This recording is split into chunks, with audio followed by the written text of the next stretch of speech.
We're going to start by giving all praise, honor, and glory to Yahweh, Bahashem Yahushai, Bahashem Akakwadash. And double honors unto the apostles and elder bishops of Great Millstone. Salutations, peace, blessings, and safety be unto the hopeful elect out there. And we are Great Millstone, branch of Las Vegas, out here another week through the spirit and power of Yahweh Bahashem Yahushai to prophesy the downfall of this wicked ass kingdom called America, biblically identified as Babylon the Great, as well as to tell you so-called Negroes, Latinos, and Native Americans that the kingdom of heaven is at hand, man. And it's time to repent. Okay, hey, we in them times, man. It's game time, man. But hey, that just means victory is close. Victory is close, and the Lord is not going to allow this devil to accomplish his agenda, man. He's not going to be able to fulfill his new world order as he's attempted to do. Even though the Lord has gave him a certain amount of power, man, he is going to take a lot of our people down with him, man. But he's not going to prevail. He's not going to win. Okay, victory is already ours, but we just got to live it out, man. If you can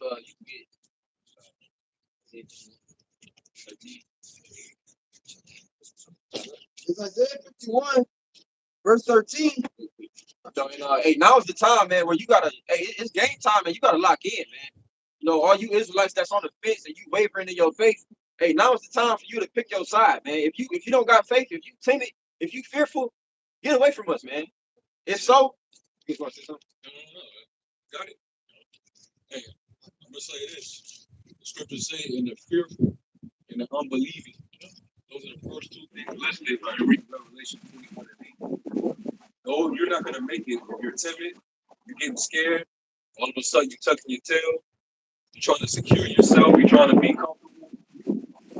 You're not prepared for persecution and go through that fire. And this ain't for you. And just basically just live up the rest of your life until the missiles hit. Problem is, I don't know this thing. You kind of know this thing, so it's like you don't do it. Something's got to click over to where your fervency and your sincerity has to change. You gotta get one score. You gotta just hit that and you see right back. Because if you attach to this place, man, you will go down with this place. If you try to set yourself up to be sustained to inject the trouble, lead into the world, and I need a better job. Well, I need, yeah. If you can get a better job, cool. But that doesn't trump what you. Now you're gonna put using that word, but it doesn't take priority. Take priority over this thing here. Micah 2 and 10. All right. Arise ye and depart, for this is not your rest.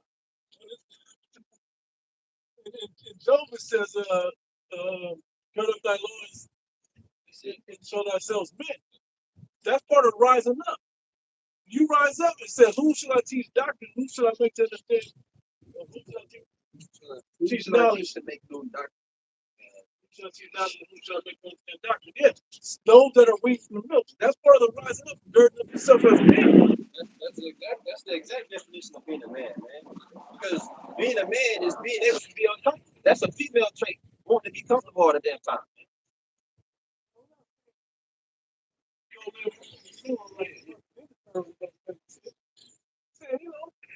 But this is why you're going to be sustained. This, when everybody else is in poverty, you got millions, not millions, but a bunch of scriptures on this stuff.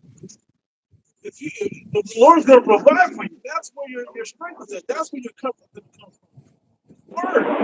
So why would you go away from the comforter in a time of uncomfortable, time of trouble? This is what you need to be getting closer to. Fuck that job. Fuck that other situation. Okay? If you can manage both, do it. By all means, be that special, help brothers, whatever you got. You have that ability. But make sure you got it. And if you out there talking like it's okay, then you ain't got it. And you're missing the point of what we're really doing here. Micah 2 and 10. Arise ye and depart, for this is not your rest, because it's polluted. It shall destroy you even with a sword destruction. You look up the word for rest. In the Hebrew, the word is manawatah. And it says in the Strong's definition, it says to repose or adverbially, peacefully, figuratively, consolation, specifically matrimony.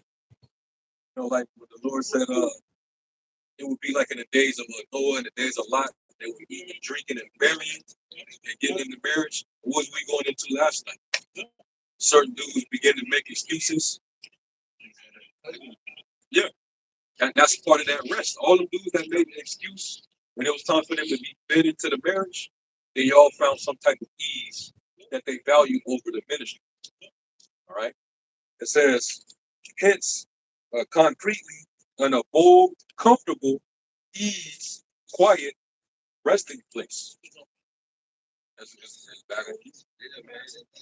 Regardless of what your reason is of not wanting to be a part of this or not wanting to continue with this faith, man, it's a lose. Anything outside of this is a lose, man. Whether it's because you fearful and you don't want to, because some people I guess they think not being a part of this, you're gonna be exempt from those things. Going through the fire, you still got to go through the fire, fool.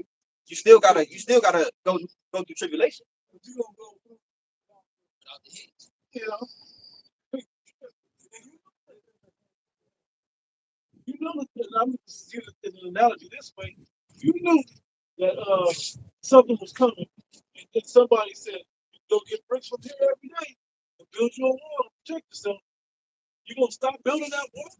It's a spirit of uncertainty out there amongst so-called believers, Israelites. Where you got guys that's changing the doctrine, which is an excuse to, pull away from thinking they're going to pull away from persecution. There's guys out there like going into making excuses why they can't do the work. This is like a spirit out there that where the Lord is really simple right now. Where the ones that are really are doing this for the love of Yahweh Shem Shai and the ones that are doing it for ulterior motives. You know, and a lot of these guys are really exposing themselves. I think it's also not just to build you up, to make you into a man. Now you can go prosper as a man in the world. No, it's built up to make you a man to prosper for your Yahweh Shai, as well as the other things, as well as the most important part, which is salvation. And that's what this is for. It says that, and from a child, let's say you have learned the scriptures. It's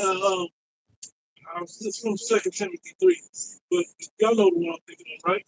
Somebody grab it right quick. You got it. You got it. 2 Timothy 3, like 14, 15. 2 Timothy 3 and verse 14. But as for you, continue in the things that you have learned and of which you are convinced, holding tightly to the truths, knowing from whom ye learned them. Oh, that's A and P. So that's like I know. I was.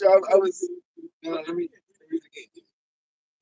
Same chapter, same verse. But continue thou in the things which thou hast learned and hast been assured of, knowing of whom thou hast learned it. Yeah, if you give double honor to the apostles, what did they ever set that example? What did they ever put that? That's okay. What did they ever set that? They let you know that they set the standard that it's important that you stay locked into this. Stay by the water. Stay by the water. That's the one thing that apostles are Stay opposed to, is taking breaks. Hey, above all, one of his favorite precepts, Revelation 3, 3 and 14. 14 and 15, man. Hey, but you say, and I'm not going to grab it real quick, because it goes along exactly what we're talking about, man. It's about staying on fire and staying diligent for Yahweh Shem Shai. This Revelation 3, verse 14 and 15. It's like 15 and 16. It says, I know thy works that thou art neither cold nor hot. I would thou wert cold or hot. So then, because thou art lukewarm and neither cold nor hot, I will spew thee out of my mouth. Huh? Explain. What is that spewing to? Judgment, condemnation. Then also take the spirit. Yeah. If you're not utilizing it, then the Lord is going to remove it. Hence the parable of the talents. It's the same thing, same principle. I may add, what church was he when he was criticized, making that criticism, that observation? What church was he talking to? What church received that criticism? Say it again. Laodicea, right?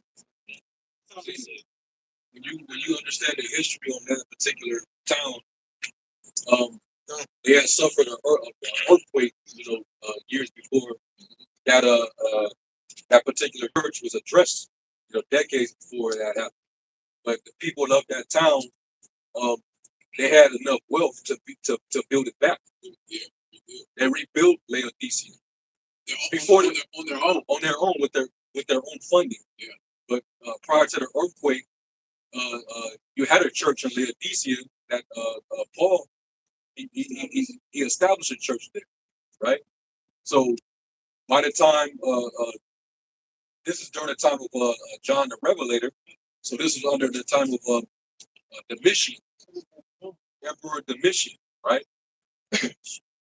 They were living in that wealth, and they had that lackadaisical attitude because they had all this money and wealth, and they felt like we ain't missing anything.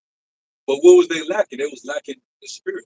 They was lacking the ferventness and devotion to the Lord, right? And then the Lord used the analogy of lukewarm, you either being hot or cold, because you had a town north of Laodicea that had they had a hot springs that and it gave hot water, and then you had south of them they had another running spring that was actually cold water.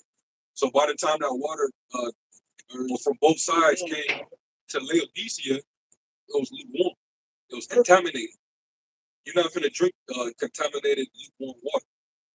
You prefer your water hot or cold. You use hot water for what? To make hot tea, soup, hot cocoa, whatever the case may be. Baby, you can take a bath, and then cold water. Everybody, hey, let me get a cold bottle of water, cold glass of water. You know? So the Lord's just making that analogy that hey, if you don't step your ferventness up and get out of that lazy spirit because you feel like you're not lacking because you got your own little wealth, I'm gonna remove your candlestick. I'm gonna give it to those who's more deserving. And that's why he commended the church of Smyrna because they were actually more poor, but they were on fire for the truth. Back on. To land back as well on your point, also dealing with the temperature of the water, that the temperatures also deal with the number of contaminants in the water as well. Hot waters tend not to have as many bugs or viruses, especially even though you boil it, it still may be certain contaminants. But lukewarm water is where mosquitoes and larvae will host their children in the most. Cold water is harder for those creatures or those insects to thrive in because the water is so cold. I was about to say, much like a possum, for example.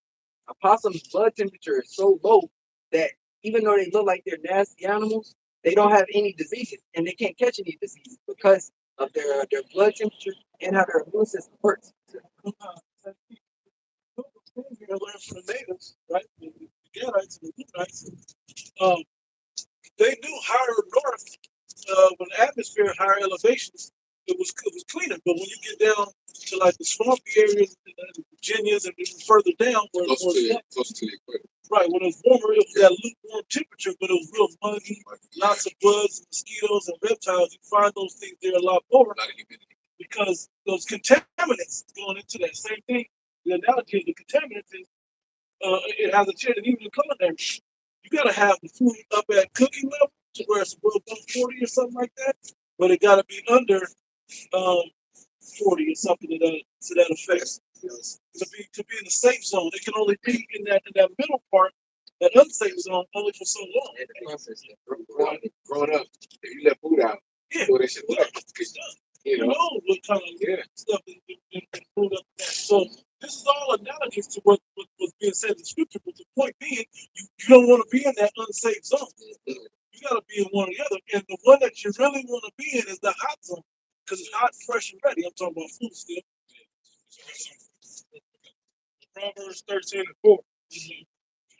It said, "The soul of the sluggard desireth and hath nothing, but the soul of the diligent shall be made fat." That's what it means to be hot, man. When you diligent, you consistent. When you on fire, you always ready, man. Like they say in the world, if you stay ready, you ain't gotta get ready. When you in that hot spirit, man, you always in that mode, so to speak, man. You don't have to, like even like before sports, man, you gotta warm up. You don't have to warm up if you already warm, man. And we in a time of war, so a soldier, a warrior who's in that warrior mindset, he don't just get up one day and just go to war, man. No, he's already in that mode, thinking about the different possibilities and what he got to do, how he got to move. And when you're diligent, the Lord will add more wisdom, upon you. So this truth is like an onion. The layers are infinite. So if your soul desire wisdom, if you want to be diligent toward you, how about Shah, he gonna bless you with more wisdom, more understanding, more intelligence. I gotta back you up on that. That's exactly what happened with Apollos, Acts 18 and 24. And a certain Jew named Apollos, born at Alexandria, an eloquent man and mighty in the scriptures, came to Ephesus. This man was instructed in the way of the Lord, and being fervent in the spirit, he spake and taught diligently the things of the Lord, knowing only the baptism of John. Right. And, You got that word first. and he would be an example of what you would call an affiliate. You so-called affiliates out there. He was a real affiliate because him coming from Alexandria up to Ephesus, and him being as diligent as he was, he still had the humility to understand that even though he knew about the baptism of John, he knew that like the back of his hand, and he taught that being diligent. He was on fire teaching the baptism of John, but he didn't know everything or the full understanding of the cross of Yahushua. So he had to be sat down, and Aquila and Priscilla had to basically instruct him even further. And that's how he got his wisdom up, and he became complete in the understanding. See, he grew past the understanding. And a lot of these other Israelite groups, they're meant for that. You really look at them in the spirit, they're meant for the starter. Okay, I got my foot in the door. I know who I am. I know some basic scriptures. I know some things. I got the dietary understanding. But now I need to get to the deeper mysteries of the scriptures, the deeper understandings. And you got to come to a certain place to get that. And I hate to say that, but it's true. It's us. You got to come to great wisdom. A lot of times it's deeper than just watching watching the apostles, watching the elders, because after doing live streams or doing sit downs, even during and after those spiritual talks that you have amongst brothers, that you can't replace that with a video.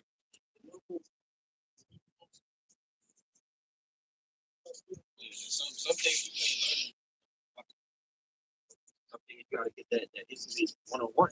So they said, don't keep down. The one in the apostles, they sat down and was able to expound upon it so you can grow, get up on the knowledge. That's the job. That's what the job is all about. Getting people to the level of understanding that they may be able to stand against the wicked one. That's all this is really truly about. And if you think you got it, not with the fullness of the doctrine, but not without 100% truth, it's a problem.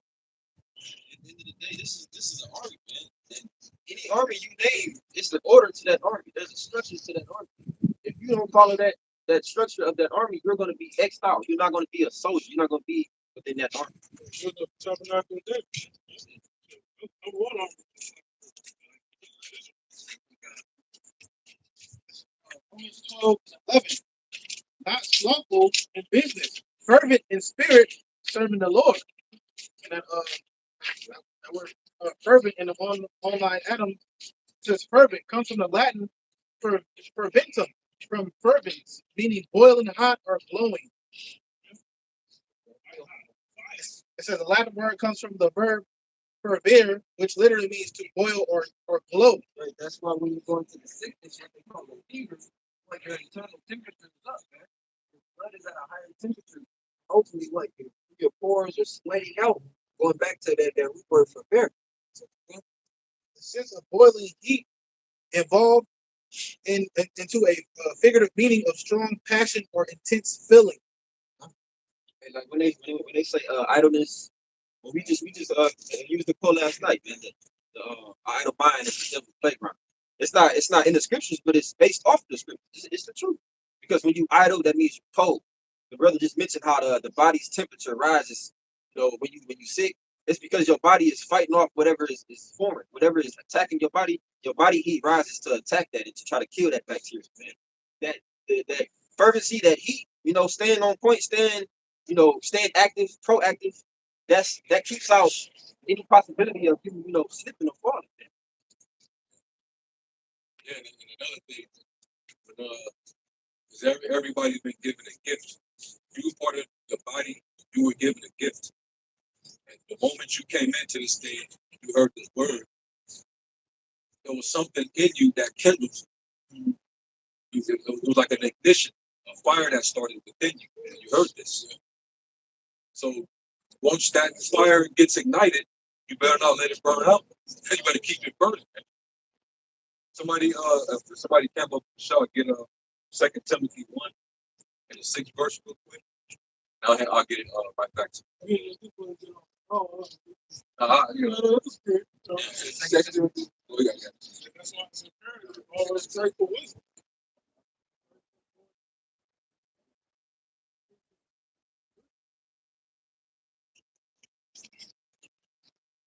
Somebody got it. Verse 8.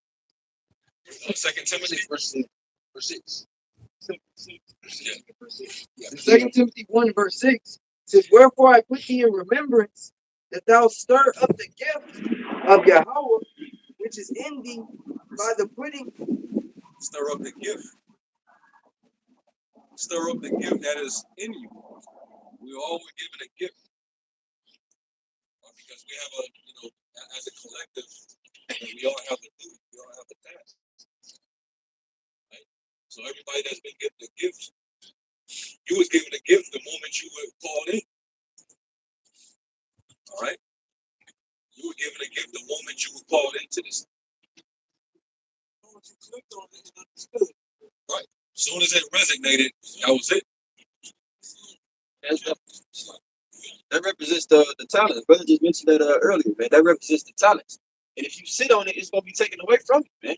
That gift it's already in you, but you gotta use it. You got a lot of Israelites that's trying to just get by, man. They just trying to do the bare minimum, or they trying to feed off of another brother's works, man. That's not gonna fly, man. The Lord ain't dealing with it.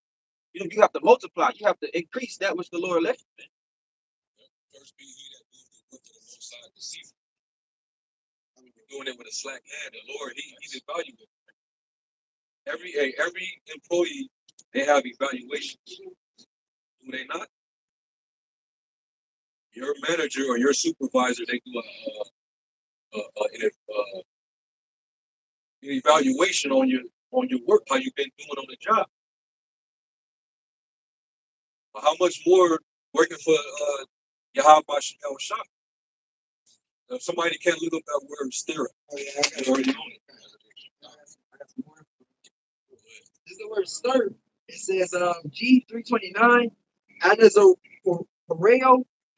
It says to kindle up, to inflame one's mind. See that? Yeah. It says pareo. Well, we know the word goes back to pyro, which means fire. Right. And your spirit's a fire. Exactly. So when the Lord, take the demons off you and put this truth in you, your fire is turned up. Yeah. That's what, and it's like a fever that burns the demons away.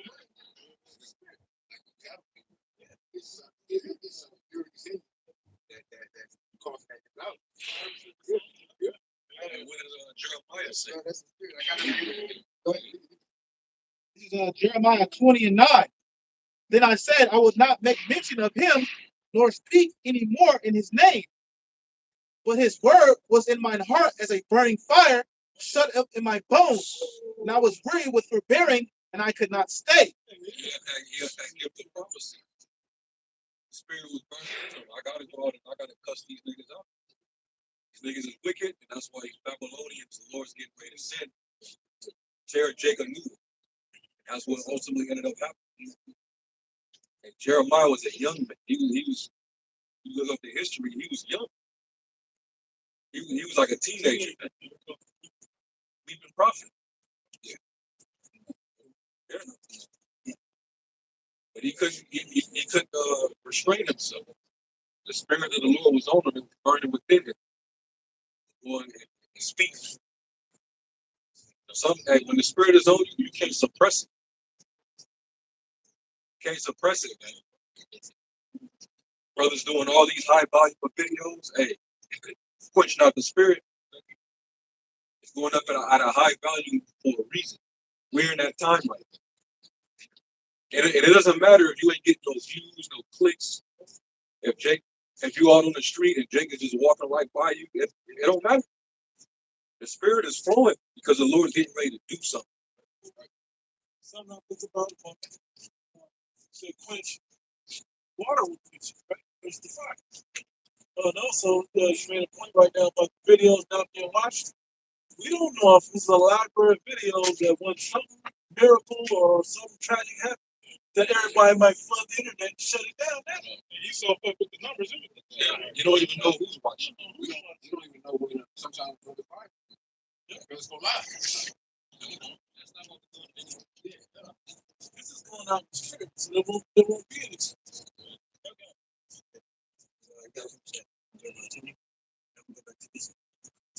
Do I have words? Yeah, yeah.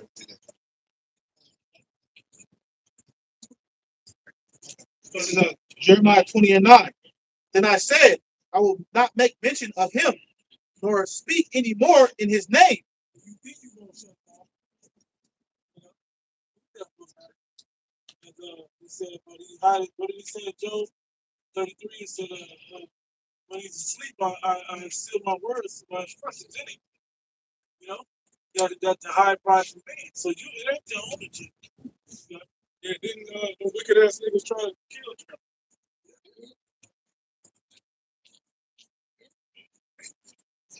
But his word was in mine heart as a burning fire, shut up in my bones. And I was weary with forbearing, and I could not stay. Can't contain no fire.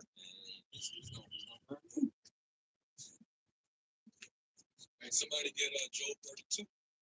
So that's another one. And was that one that definition? Yeah, I got it. Yeah, Job 32. I got it. Yeah, I got Job 32. 32 and 18, 17. Job 32 and verse 18, 17. I said, I will answer also my part. I also will show my opinion, for I am full of matter. The spirit within me constraineth me. Behold, my belly is as wine which have no vent. It is ready to burst like new bottles. Hey, in that, man, it's beautiful that said, can you read that last? For I am full of matters. The spirit within me constraineth me. It kind of says, for I am full of matter. Hey, understand that this is science, man, to know, right? A matter is what? Ultimately, whether it be a solid, whether it be a liquid or a gas, but it says it was ready to burst. We understand what wine basically being fermented, it's a process of what? Ultimately, the gases or the tannins within that grape, it purges to the point where it ferments, and fermentation causes gas to absorb. Pressure. Yeah, it causes pressure, right? Another thing too, that's why, for example, if you have sugars or something like a sugar cane and what do you call it? I don't want to say glad wrap, but if it's what is it called when they seal something like super tape? Yeah, vacuum seal. The water. If you have like sugar cane in a vacuum sealed bag, what'll happen is those sugars will start to ferment, and it causes it to turn into alcohol, and pressure in that bag starts to build up. So that's back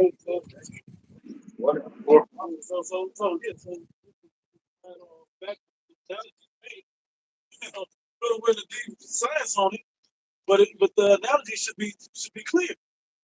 The word in him built up until his greatest burst. He couldn't contain himself because of what the spirit was giving him.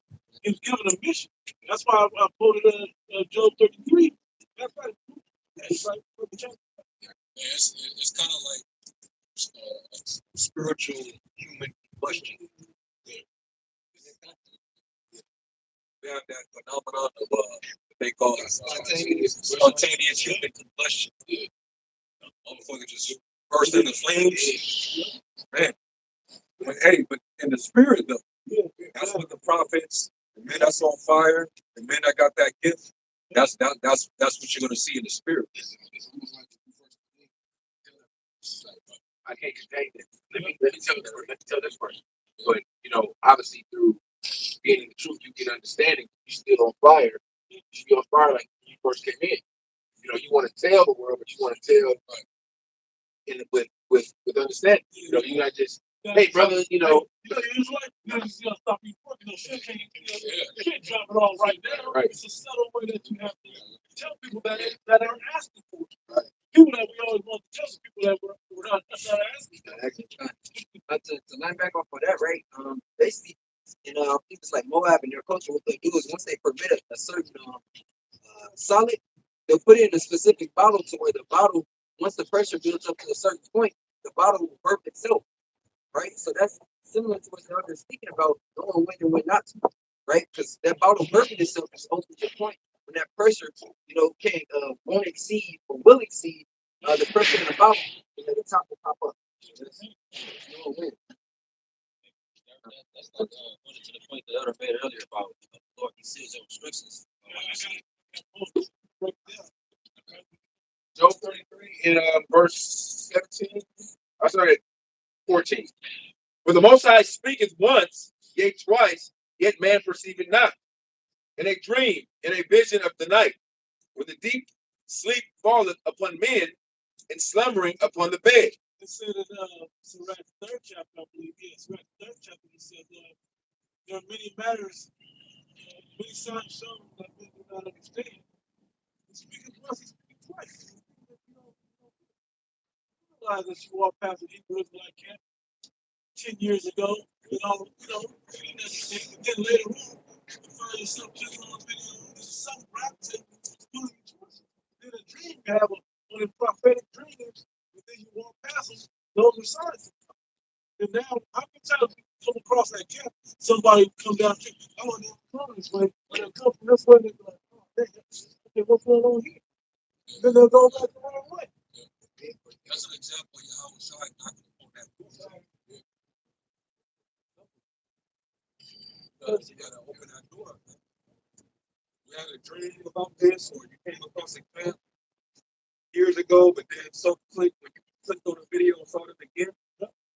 And you got that one dude, Basic Lucas, y'all heard of that? Basic Lucas. Basically, he's another. He's like a podcaster. He's kind of popular or whatever. But he's been caught twice saying that, hey, the Hebrew Israelites, man, ain't right.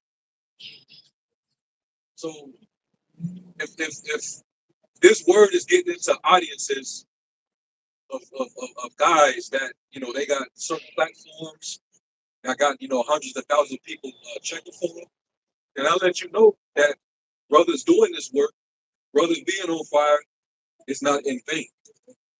This word is getting wherever it needs to get to. Nobody on the face of this planet will be without excuse. For example, when we circled the walls of Jericho, right? We were told and given the instructions basically the 6 days go around the city. I believe it was once and blow the trumpet. And then the 7th day go around the 7 times and blow it up the 7 times. The trumpets, in order to create the sound of a trumpet, it takes that pressure from your lips going into that basically that opening of that the orifice for that instrument, right? And we understand heat and pressure. They have a correlation or like a not symbiotic, but they have a correlation pressure, basically saying when one is increased, the other increased. When one goes down, the other goes down, right? But in the case of them blowing forth that trumpet, as we're doing now in the spirit, physically, what's causing those walls to go down, or those walls to shake, to fall down? Well, it's the same process, man. Blowing that instrument to our voices being that instrument now to bringing this kingdom down. But as the elder was saying, the heat or the spirit within us is now the force that brings out that vibration or that pressure up. Man. So sign it back in. Verse 33. I mean, chapter 33, verse 16. Job.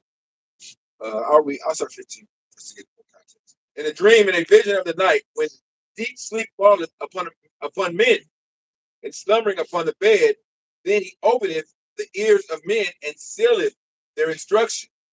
Sealed it. So now that sugar and that, going back to your analogy, wine, right? That sugar and all of that seal and all the bacteria stuff starts to build up for me. Boom, eventually one day will burst. But he knows when that will happen. He knows when he sealed it and when it was going to be released for you to get it off the spirit. Hey, just a quick testimony. Ask my nieces and nephews, long before I had kids, I'd be in the living room just breaking down shit to the kids. Just I was kind of like that back then. Yeah, because you don't know the white man family, you into these bodies, shit, we doing that, it's the Illuminati, it was way years ago. We're not going through the street. So that spirit comes in you, but then it didn't make sense. Everybody, then all of a sudden this, like, oh, this is what I was just saying some shit. I didn't realize, you gotta go down. This is what it's supposed to be about. So that was trying to hit me that way. And that's what I have to use when the Lord sends that instruction for this. So if somebody can get some read, so that it's like it, but I know we ain't. Yes, I'm gonna hand it back to you. Song of Solomon #3. Because that go right along with what the brothers going into. The Lord sending your instructions and him putting that into you. The next day you going out, now you looking for a camp. Solomon 3. By night on my bed I sought him, whom my soul loveth. I sought him, but I found him not. I will rise now and go about the city, in the streets, and in the broad ways. I will seek him. Hey, because the Lord seals your instructions while you sleeping upon your bed.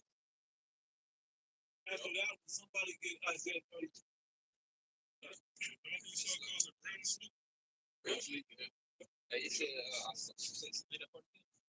I will seek him whom my soul loveth. I sought him, but I found him not. And some brothers have testimonies of coming across this truth and not taking it serious, and then going years, living a normal life, and then coming back, and then coming into the truth. Man, it wasn't meant for them at that time. Like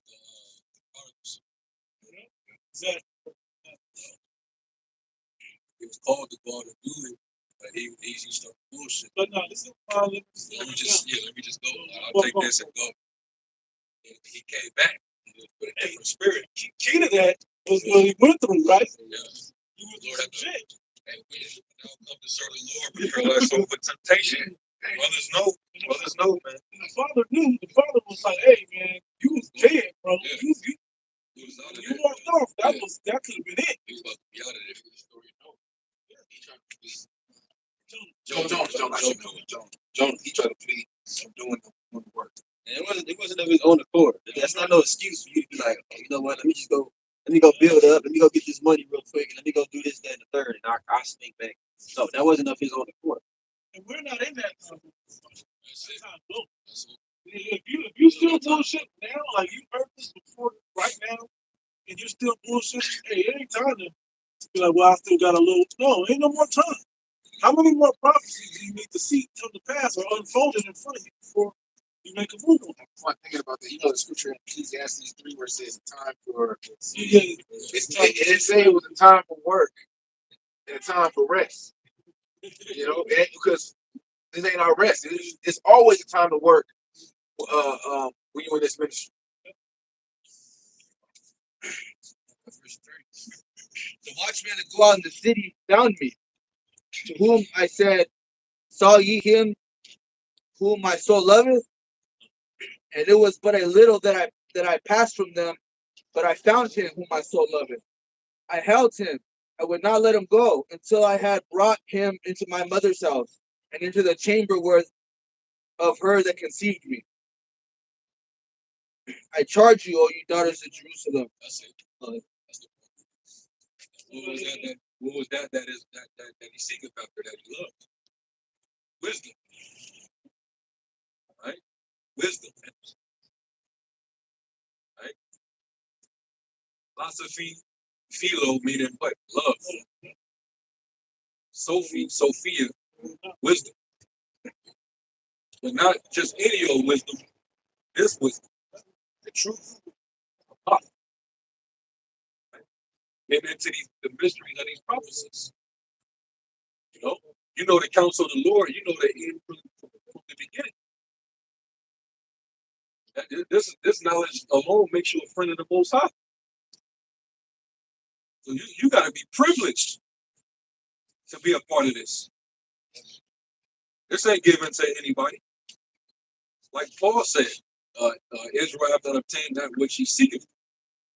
The election have obtained it, but the rest were blinded. Your eyes is open to see, man. Consider yourself blessed. Right? Back.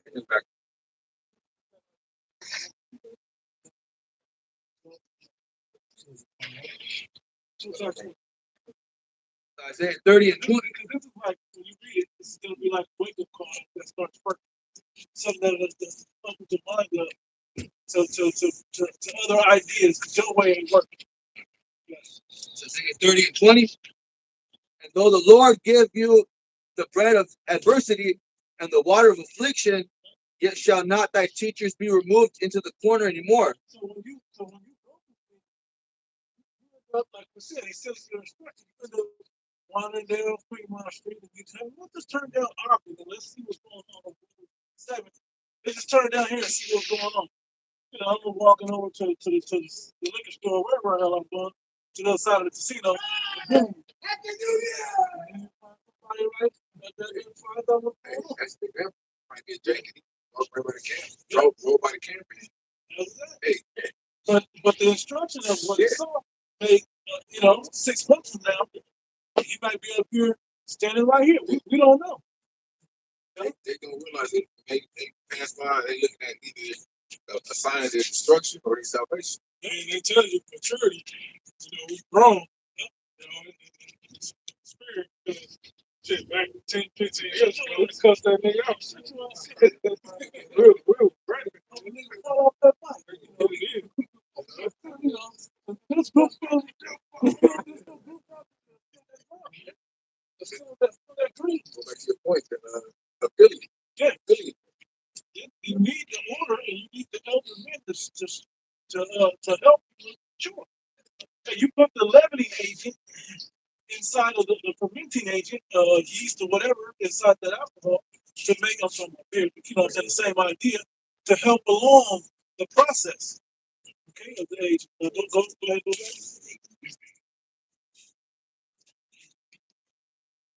But thine eyes shall see thy teachers, and thy ears shall hear a word behind thee, saying, this is the way, walk ye in it. And that's the spirit that he sealed your instructions.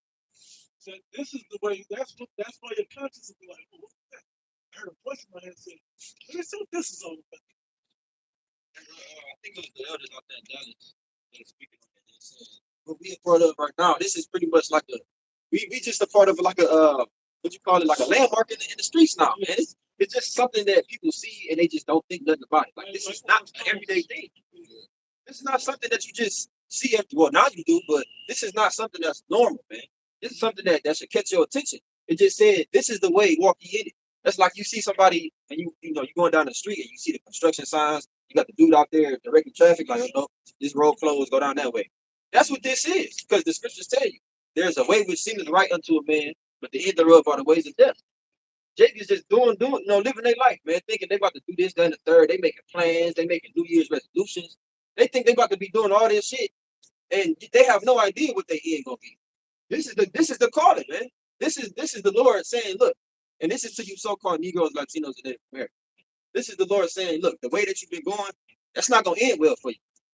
Listen to these men. I got these men out there for a reason. Got it.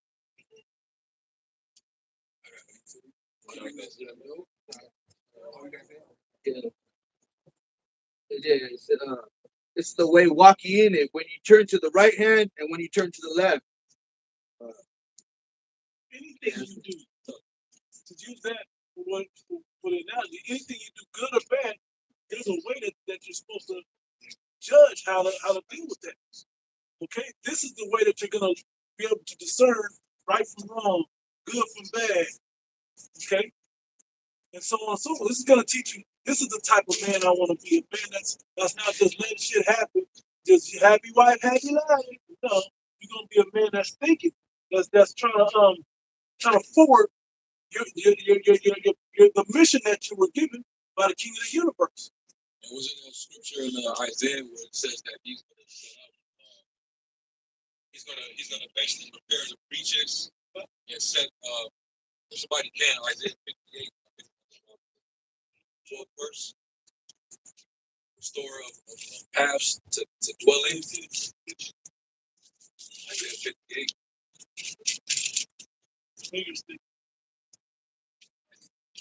Because the Lord, He set up shepherds. He set up men that's going to guide you. Man that's going to guide you along the steps of the way to lead you into the path of salvation. You just got to have that assurance that you came across those men, and that's going to take discernment. But the Lord said that He would set up, a pathway. And once you get on that pathway, you don't want to enter to the left or to the right. Anything on the left or the right, there basically is pretty much dangerous. It can cause you to go off track, and you can end up on either side of condemnation. Right? And you can say that's right. Two, man. Cleave unto him and depart not away. Thou mayest be increased by last days. This is Isaiah 58:12. And they that shall be of thee shall build the old waste places. Thou shalt raise up the foundations of many generations, and thou shalt be called the repairer of the breach, the restorer of the paths to dwell in. That's what He's doing by building up the tabernacle. That's exactly what He's doing. And His ministry started by way of a man that we believe the Spirit was John the Baptist, Elijah the prophet. Which he would be the one who would, he would be the voice crying in the wilderness to get us back on track, to get us in the right path, right? Restore our hearts, the hearts of the Father to the sons and the sons to the fathers. So, and that's how we're remembering ourselves in our captivity. So now that we have this understanding, we're remembering ourselves, we're remembering our customs, our heritage, and we're believing on our Lord and Savior. Now we're getting back on track. Now we can head straight forward in that straight narrow, headed straight for the kingdom. Anything outside of that is just going to basically make you detour. All right, whether it be the cares of this life, the comforts, pleasures of this world, anything that this kingdom has to offer, that's just to distract you from off the path, man.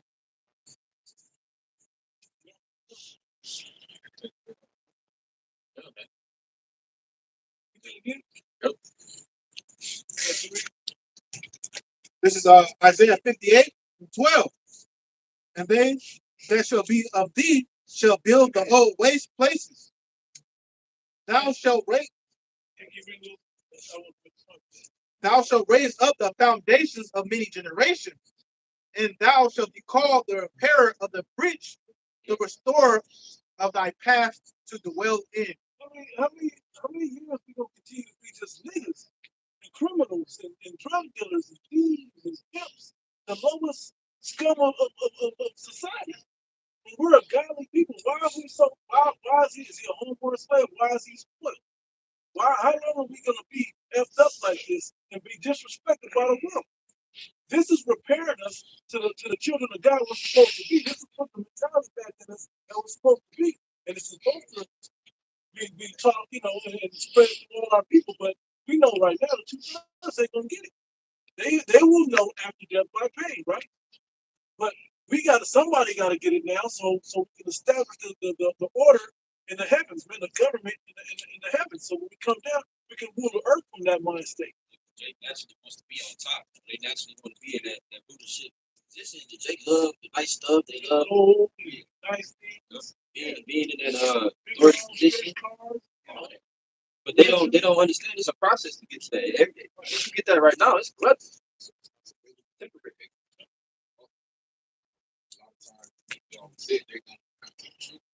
They don't want to go to the responsibility. Was it who told him this? Was it his uncle, the Spider-Man? Who was it that told Spider-Man this? He said, "The great power is great responsibility." Who was it? His Uncle Ben. Yeah, it was. He said, "This is a great power. This will keep you from trouble." Where you get that? Right. You know, yeah, exactly. To whom much is given, much is required. You gotta be able to use that wisdom.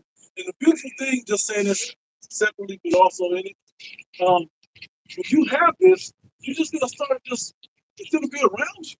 You're just gonna be sharing it, just not even directly, but even indirectly. I think right now, I'm thinking about something here. Certain things that, knowledge that we have, where we tell someone to stop eating this or don't eat that, and we tell them and we tell them why, and it goes back to the Bible. It all goes back to the scriptures. Whatever they look at us like, oh, you have knowledge or about this. Like, no, the knowledge Rich Brother was talking about the fervent, the water. And we show you an example where it goes back to the scripture. Everything's going to tie back to this book. The knowledge that we have, the knowledge that we obtain, where we're able to tell people in the world about certain things about herbs or architecture, or it goes back to the scriptures. It goes back to the law. Yeah, that's why the scripture says wisdom is the mother of all these things, man. Right, when we go into the book of Wisdom of Solomon, the 7th chapter, it speaks about she is the mother of these things. Right? Bring it to the people. Yeah, exactly. Go back to Yeah. Job 33:17. I'll read 16 again.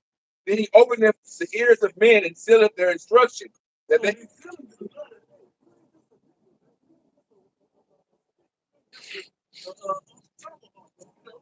it in the harshest form. So you're not just a regular man like everybody else walking around. You're special. But you're only special when you're connected to your power. And this is the information that connects you to your power. this is the bridge. This is it. It's the spirit of Yahweh Shai that's connecting everything, bringing us back to the Father. But there's a conduct in the way that you have to live to be accepted. You can't just be, I know about it, so I can still eat crab legs, and I can still be, It ain't that no Christian rhetoric come as you are. nah, you gotta make changes. It's a scary, honest flip side to it too, man. Some people are still to be those sticks and niggas and all those things, man, because they're just the undesirable, man. And the scriptures even tell you that many righteous men and prophets have desired to see the things that you see, to hear the things that you hear. So at the end of the day, it's the thing of whether the Lord chose you and handpicked you to receive this. 'Cause that's why you see a lot of dudes, going astray, man, leaving off from this thing, man. Verse 17, that he may withdraw man from his purpose and hide pride from man. They always want to say, I'm about to become this. Well, they want to be a rapper, he want to be an athlete, he want to be whatever he want to be, and it's all for what? To become a millionaire. You ain't gonna make that. The way you gonna make that is through this. But you ain't making it in greenbacks. You ain't making it in this world. You're gonna lose in this world, actually. You're gonna make it, you set it up to make it in the kingdom. Now, Verse 20 and 24. Proverbs 20 and 24. Man's goings are of the Lord, Yahweh. How can a man then understand his own way? Back to Job 33, verse 18. He keepeth back his soul from the pit and his life from perishing by the sword. like we hear these stories about 9/11, the towers and all that. People just not the small man, some of the other people that just didn't go to work that day. Something happened, ended up happening, or they went a different way to work today than where they normally would have went. Big crazy accident, car pile up, something crazy going on. Okay, that's the Lord preserving you from certain situations. But then that's also the Lord putting you in situations that He can guide you through them and get you out and test you. Yeah, to see if you're going to listen to His Spirit when He's talking to you, when He's instructing. Yeah, the Lord can bring you to the brink of edge of death just to try you. Unto him below the issues from death. The Lord can deliver you to or from death. You know, if the Lord, if Jonah, if he would have continued to rebel, the Lord could have just had that switch, just yeah. He could have just kept you know, in the belly of that fish. He suffocated. Suffocated and died in it. Go all the way deep down, never, they are. The Lord delivered him, from that because he had a purpose. So he put him in that situation, put him through that fire, just to put a fire to him. Also, future of guys that's trying to get away from this word, get away from doing the service. Yeah. God,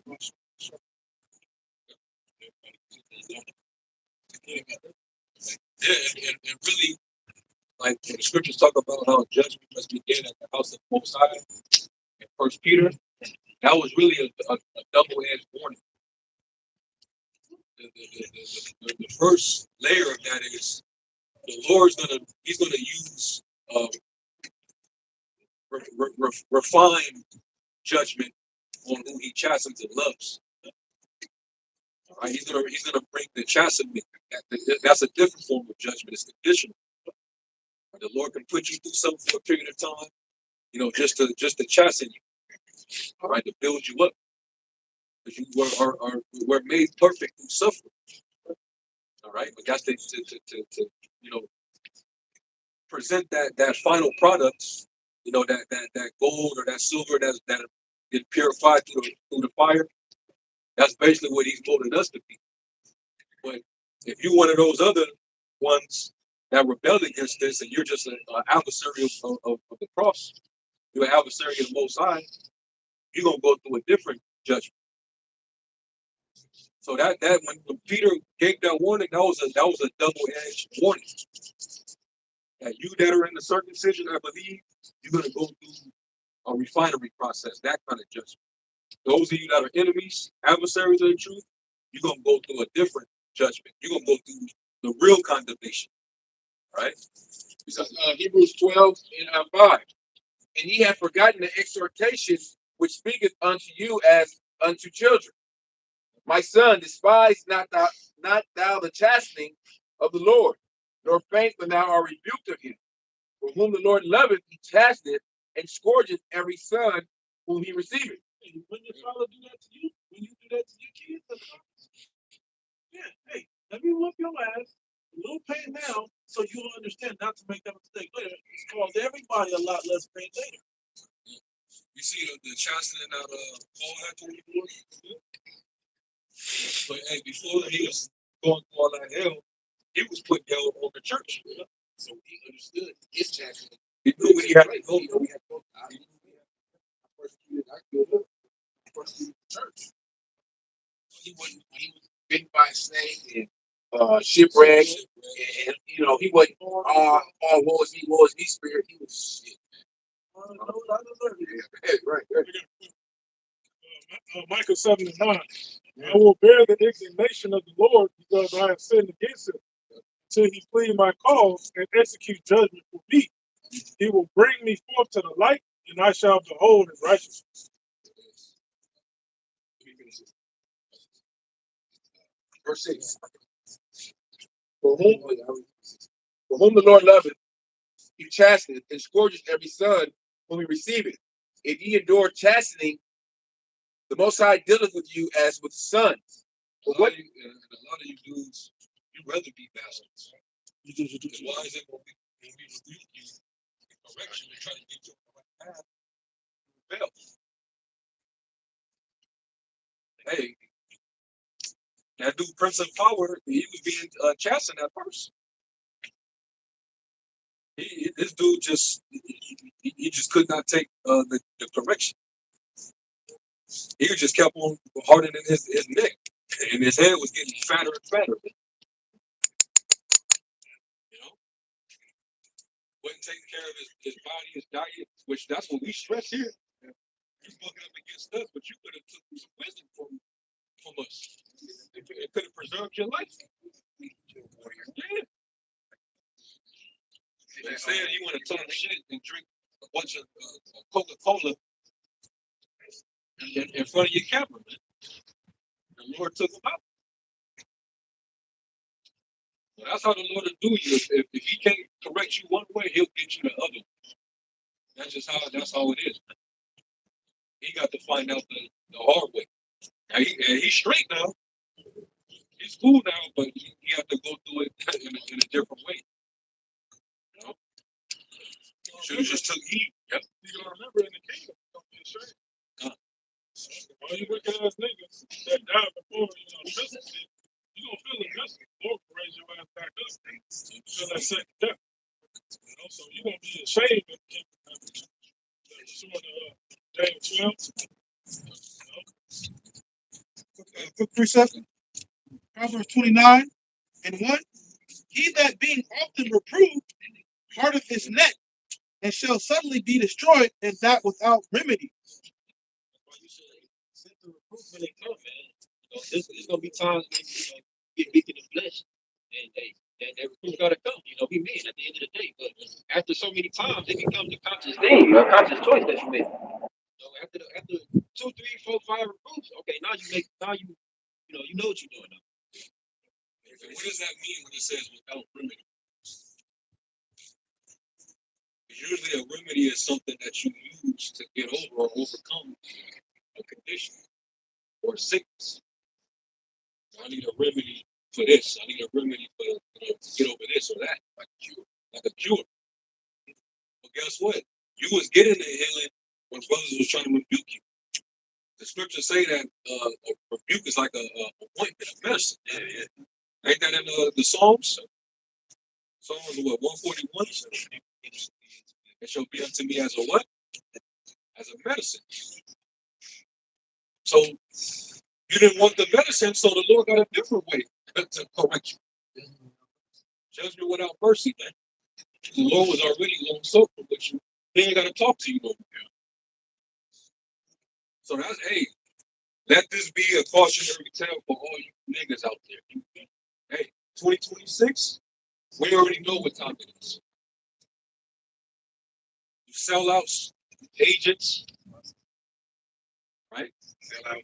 Sellouts, you apostates, the dudes that we've been getting on for years and years and years and years, and it's still just it's not getting through to you. You better peep what's happening in the spirit, man. One body. Oh man. The one fat nigga, KD nigga, yeah, he probably shaking him. He should be. Yeah, but they not. They still gonna start taking dudes out. They're gonna start taking dudes out, man. Genesis niggas, all y'all. We ain't just, we ain't out here just pumping fear. The scriptures say, yeah. Therefore, knowing the terror of the Lord, we persuade them.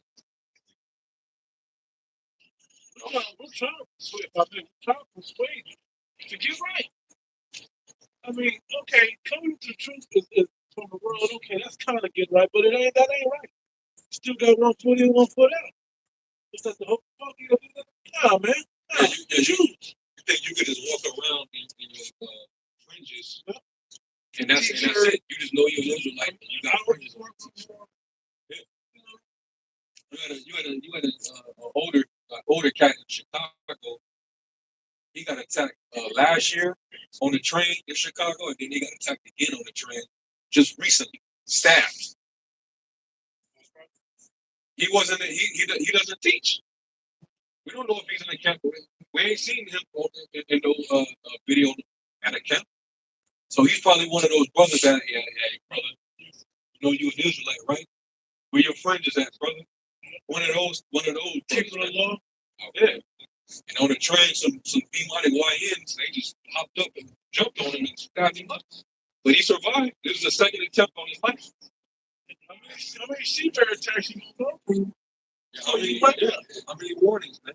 You should go out and prophesy and teach, to show your, make yourself a living sacrifice to show your faith. I'm gonna just tell you how to keyboard and talk shit and, like they always say, they tell us it's not this, but never tell us what it is. Yeah. It's so confusion. And as you said, as a cautionary tale, let it be a cautionary tale to you that trying to explore and see what this is. We're just trying to guide. If you're watching and you don't really know the depth of what this is, you see we're bringing the word out. Let it be a cautionary tale to you also to get your foundation set strong. The information we're bringing out is pieces to make this foundation strong. So everybody can stand against the wicked one in that evil day. Okay, it's not. You're gonna have to get rid of Jesus, the Christ, and all of. Get rid of all of that. Their names bring demons. That's not the real name of the Father, and there's only begotten Son. And God, that's the title. It's like Dad. That ain't my name. That ain't my name. It seems like everyone that teach Israel, but say Christ in their doctrines and how they still worldly. Yeah, you can tell in their actions the way they move, even on camera, with teaching that they're still part of the world. Okay, we try to separate it and keep it. We bring in worldly examples of things, but it's to illustrate the scripture. Exactly. Yeah, right. What they go ahead. Well, you have to. Hey, I was trying to say, hey, all the parables they were given about fishermen, about husbandry, these are all worldly, actions, so to speak. The scriptures say, "Be ye all things unto all men." So in order to relate to Jake, he gave them what they knew, right? So we're doing the same things to break down the scriptures. It's that simple. Let's read it. Let me finish this Hebrews 12. It has 2 more verses. If ye endure chastening of the Most High, good with you as with sons. For what son is he whom the Father chasteneth not? But if ye be without chastisement, whereof all are partakers, then ye are bastards and not sons. If you're doing this, your brethren go through the same afflictions. Was that Peter and Chris last night? Yep. That your brothers are going through the same things too. May not be exact, but they're still going through afflictions. This is bad. It's a straight gate. You gonna say something? I was just gonna say, the moment you become a bastard, like you read that Matthew 18, Yahweh Shai basically said, you have a hard with a brother, he's supposed to come to you, you're supposed to hash it out, and if you will not hear you, take him before the church council, and if he gets chastened through that, and he still just hardened in his neck, and let him be as a heathen in a public, a heathen thing. So then you become a bastard. You don't have that head. You don't have that divine protection. Now you're just open to the elements of this world. So Miriam, it happened to Miriam. When she went against Moses, right? Because basically, what the Lord turned the lectures, and she had to sit outside the camp for 7 days. So she had to basically fight on her own, or battle on her own outside of the hedge. Yeah. I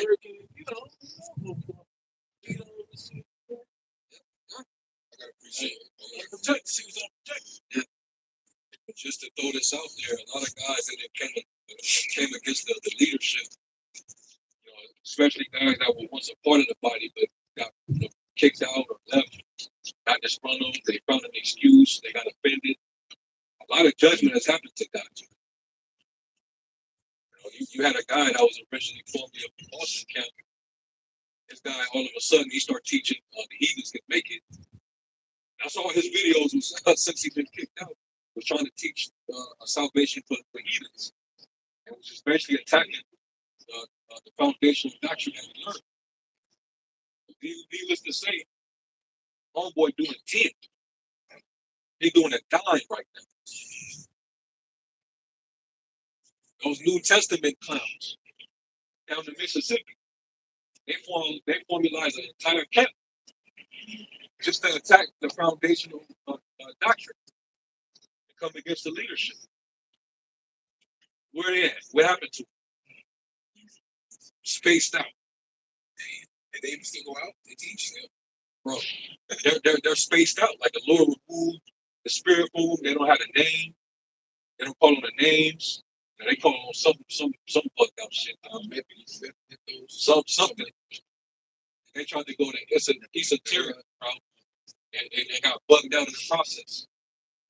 Right? And one of the dudes, he get locked up for vandalism. The other guy, he crashing out on camera drinking Pepsi, Coca-Cola, and then next thing you know, this nigga he needs a GoFundMe to pay for his medical bills because he had to get a surgery to get his nipple.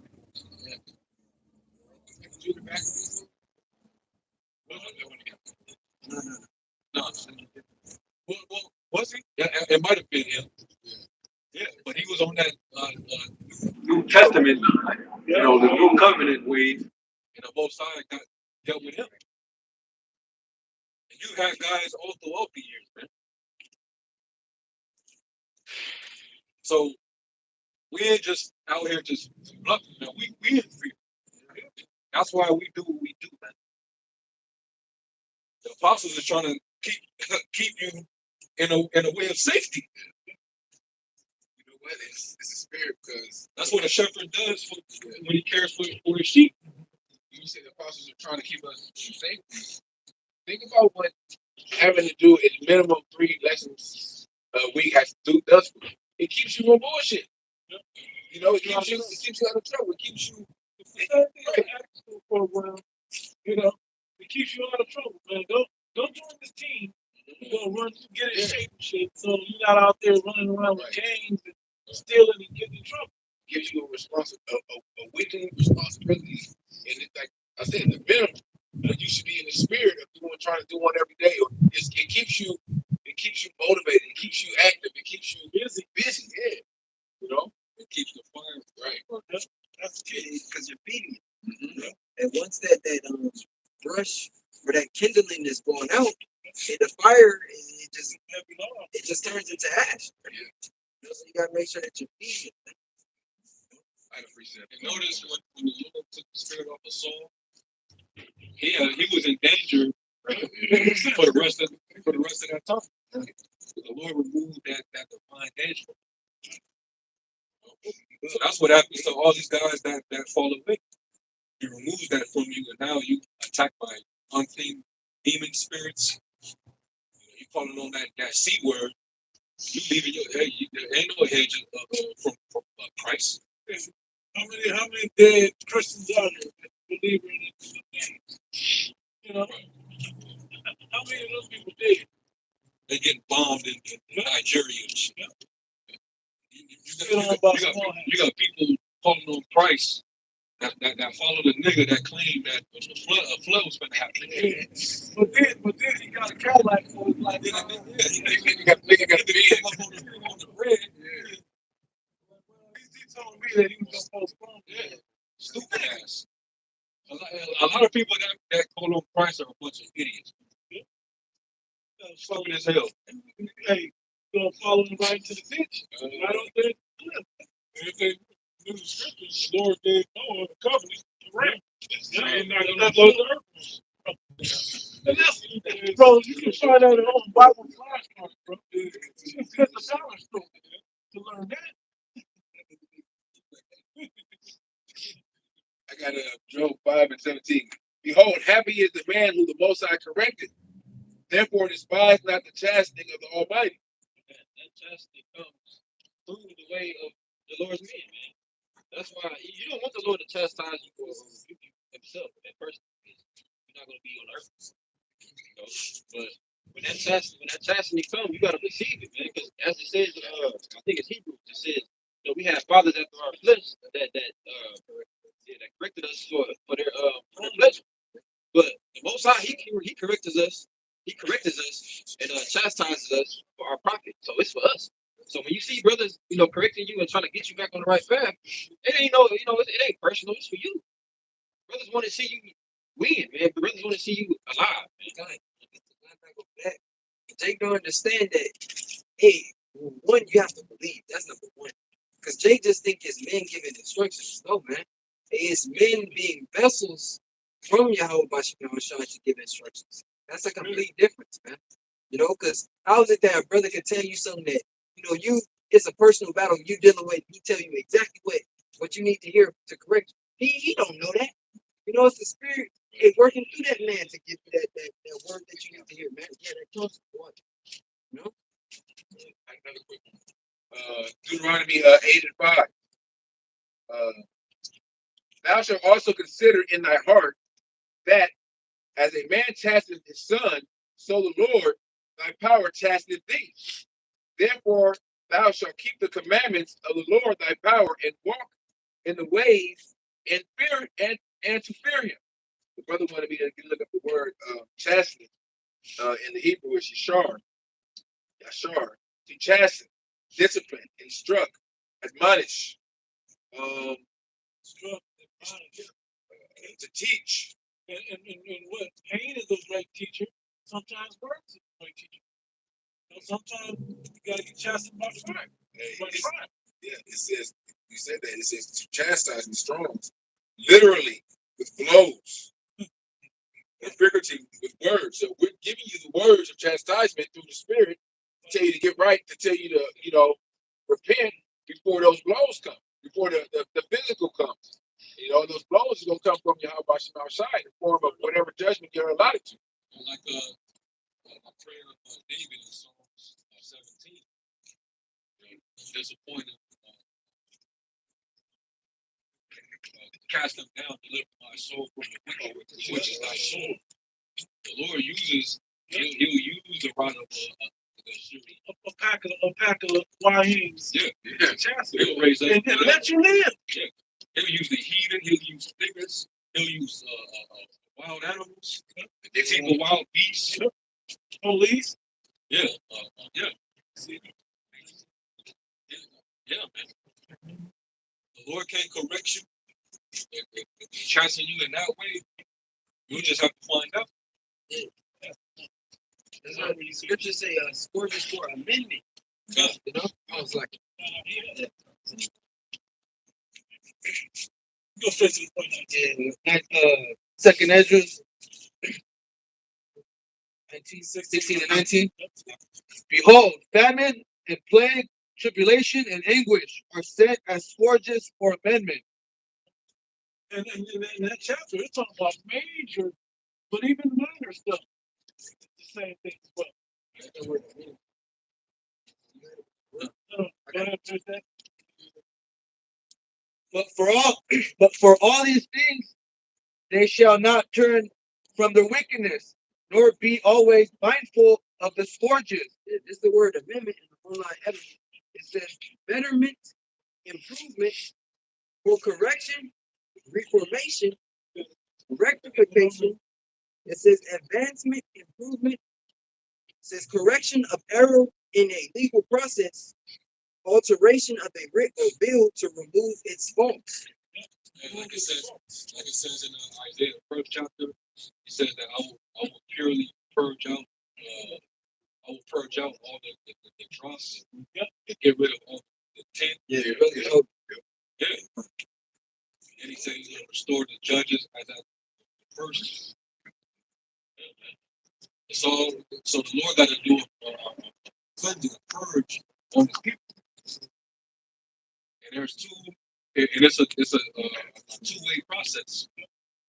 You're gonna go through the fiery furnace of affliction, straight gate. You're gonna go through the straight gate. You're gonna go through that fire, or the Lord's gonna preserve you for that other judgment. You know. And I find good had it earlier. He said, furnace of affliction, the bread of adversity. That's first of affliction. The bread of adversity might not be the first affliction. That's what you're talking about. That's the fire that you go through on this side. Temptations. Yeah. It's a chastisement, it's a correction. Turn away the impurities. Talking about prophet 10. Isaiah 1 and 22. Thy silver is become dross, thy wine mixed with water.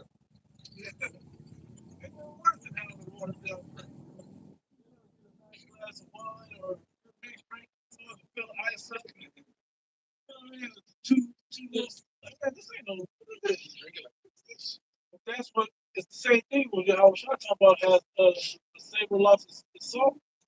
Yeah, Loss that's the of same. Saul. Yeah, I mean, the other way. Yeah. Yeah, so no, this is meant to be pure. When you're pure, things just work out better. You're only going to be pure as a children of God when you get tapped back into the godly conduct and energy. That's the beginning process of becoming pure. And that ultimate is when we become white, cleansed completely, and we enter into that second covenant. I was going to say, I know Bob probably love this about it, but when you, what do they call it? Fire, and they burn, they burn the fire, so it don't. So basically, they burn a certain land to put nutrients back in the soil by burning. It burns off all of the weeds and all that extra shit in the brush, and then now that land becomes more fertile. Yeah, I forget what it's called, the process of it. But in that, that's what the Most High is doing. So now you go from that old dried up clay looking ass soil to now you're that deep, rich potted soil that you find at the store. Now you're deep and rich and you got full of nutrients and stuff. Okay, that's the pureness that he wants us to get back to our original state. Adamo. Okay? Yeah, that means you understand the ways of holiness and righteousness. You no longer are intertwined with that old that old youthful lust that made you filthy. You know? The uncleanness of this world. You don't pollute yourself with it anymore. Now this word is a cleanser, right? And we were washed by the blood of Yahweh Shai. So now we got to walk after his steps. The Lord said, "Remember to be holy, even I am holy." You know? And as a priest, if we're priests under order of Melchizedek, you're supposed to know the difference between the holy and the profane. You're supposed to put a difference between the two. The separation.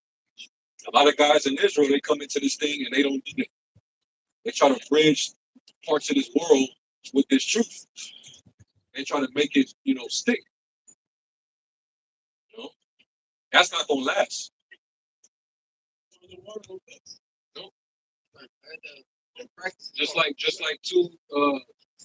two materials don't go together. You know, two different fabrics, two different textures of fabric. You're not supposed to mix them together. So when you try to mix the ways of this world with this, like a lot of guys, I'm gonna use ISUPK for an example. These dudes are still bigging up black culture while being Hebrews. That don't mix. Mixing Islam with this. Sons of Thunder. That's exactly what y'all are doing. And then you have the nerve to get upset because we're actually correcting you on that. Why are you inviting Muslims to a holy feast?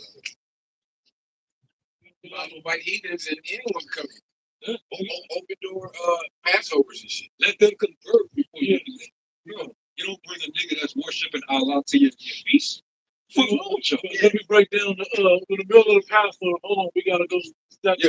We worship Allah, but I want you to elaborate to me. And Allah, that's they don't actually worship. They worship Allah. It goes back to a moon god. So that's an idol. So you're gonna bring an idol worshipers into your congregations for a feast days, a feast day. If you wanna hang with them, if you wanna hang with them, go share and eat something after work is done, and then give yourself the opportunity to expound on it. You're gonna do something like that. But really, how much mingling are you gonna do? But what I noticed, niggas still got like a worldly gang mentality. They just want people around. We got numbers, we got people around. That's why they'll trip their way to see it. Yeah. You're gonna trip your way just because you want to please the world. You want worldly acceptance. Hey, the will of the Lord didn't move that way. You know? Why do you need them in your company? Paul already said it in his epistle to the church of Corinth. Be not unequally yoked together with unbelievers. I was just thinking.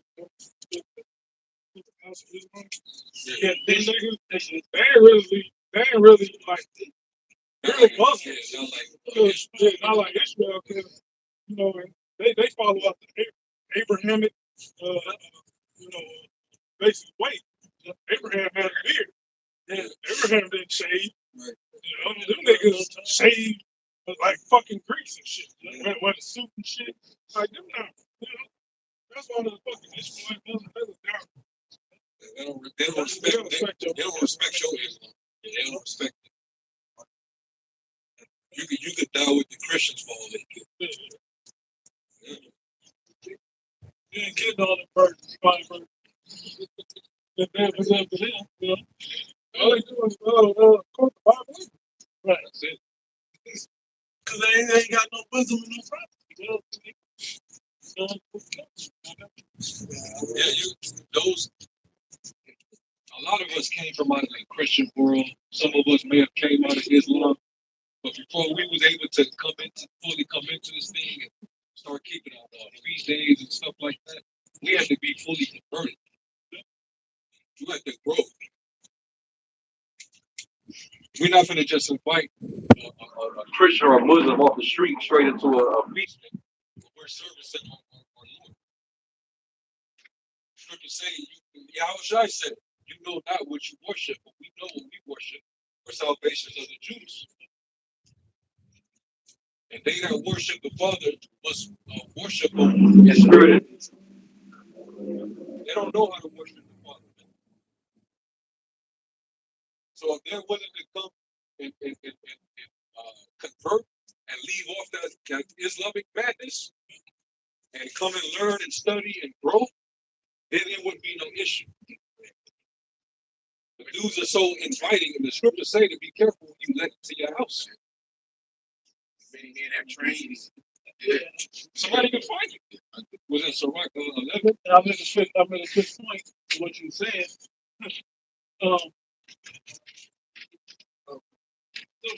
Yeah, well, basically, Yahweh shot, man. When he was on the scene, you know, Jacob tried to say, well, he sat with sinners in public. It was first, they sat with Yahweh Shai, man, and they weren't keeping their own ways. They were around Yahweh Shai, told to be broken away from those strongholds and come into the belief and understanding of the Holy Scriptures. Yeah, exactly. Two people of course they want to sit down and eat, whether they believe it or not. Yeah, oh yeah. Passing out fish, yeah, I sit down with what you want. Yeah, every time back in their little room, so you came back from the dead, huh? Okay, you know, that is what happened. But you know what I'm saying? They Some Alaikum and shit. you want the word, you I'm learn telling him, Shalom. He said, I saw Alaikum. another thing we do. And you already know that on the outside, the enemy is trying to make that connection. Right. They want to link. They're don't trying to know. link us to Islam. So what's that other group? The one you like. No. It's Somebody? one body. Oh, Jeff. Bro, yeah, we gonna do all of this. The brother posted that video with James Malone, right? You just gonna give him order. He's literally baiting you into say certain shit, and you're gonna agree and then say it yourself, like out of your own mouth. It's just not moving with wisdom. It's a lot of self-will activity from a lot of your groups. You can tell that there's no spiritual guidance guiding the leaders of these different groups, these different camps. So that's why they're making a lot of unsound, unwise decisions. You know, the spirit.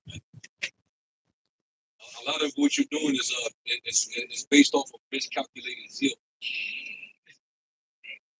You have a zeal of the Most High, but not according to knowledge. That's why you need elders. You need bishops. You need prophets and apostles. They always needed direction. That's why they were always lost. Lost sheep. Some of the fathers went out the house without him to our generation. Yeah. You see what We got YNs now. This is a real YN generation. now. Crack baby, GMO baby, my ends. YNs. What's wrong with that, man? You know, but I was gonna say, to just go from right up to the subject, it's Isaiah, the 2 years kind of stuff. They let away from look, meaning you stepped away and converted to a point that okay, I get what you're saying. Please expound more upon it. So I can learn what you're talking about. You don't just say, I know you believe that, come in your bow tie and come with your face shaved up and your suit and you know, no, bring coming up. No. It's always been Jake's MO to conform to them, and they're not conform to us. We coming to this, it ain't like that. It ain't, Jake is used to doing what, doing what they want us to do. Nah, I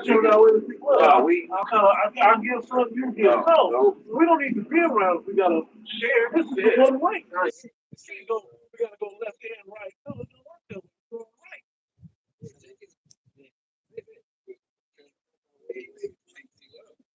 They has been told all their life that their way is good, that their way is sufficient. No, sufficient trust them.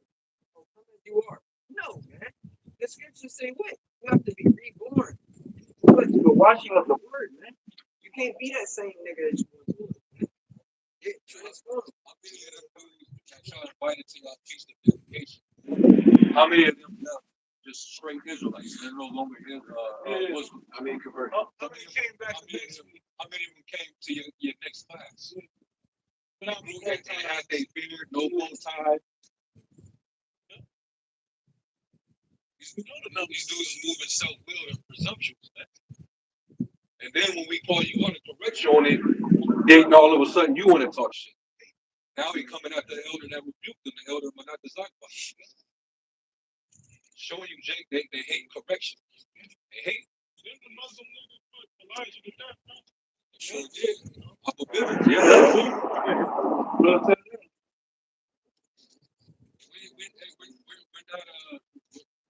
We're not an association. Hey, Islam is not our affiliate. How about that? They're enemies just like the Christians are. Okay? The Lord ain't dealing with them. Because then they know that fucking nation of Islam stemmed from the Catholic Church. Hell, you know. Hell, you know. That was a play. That was a play to get everybody to convert or to control everything. They try to control both sides. Yeah. We got some that Christian that believe. We need another side because we don't know what they're doing. And it's wild off. Let's give them something to think about. Let's get them a dig. You know, what's monotheistic God to worship as well. So believe it. This is Isaiah 1, start at 22. Thy silver has become dross, thy wine mixed with water. Thy princes are rebellious and companions of thieves. Every one loveth gifts. Gifts. A lot of niggas love taking them bags. There's a lot of that's happening. And that explains why there's a lot of sudden changes in a lot of these doctrines. You taking bribes and gifts. You know, and that shows your lack of integrity. None of you niggas have it.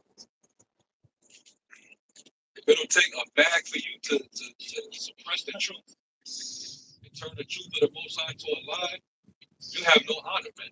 Who's Judas? Yep.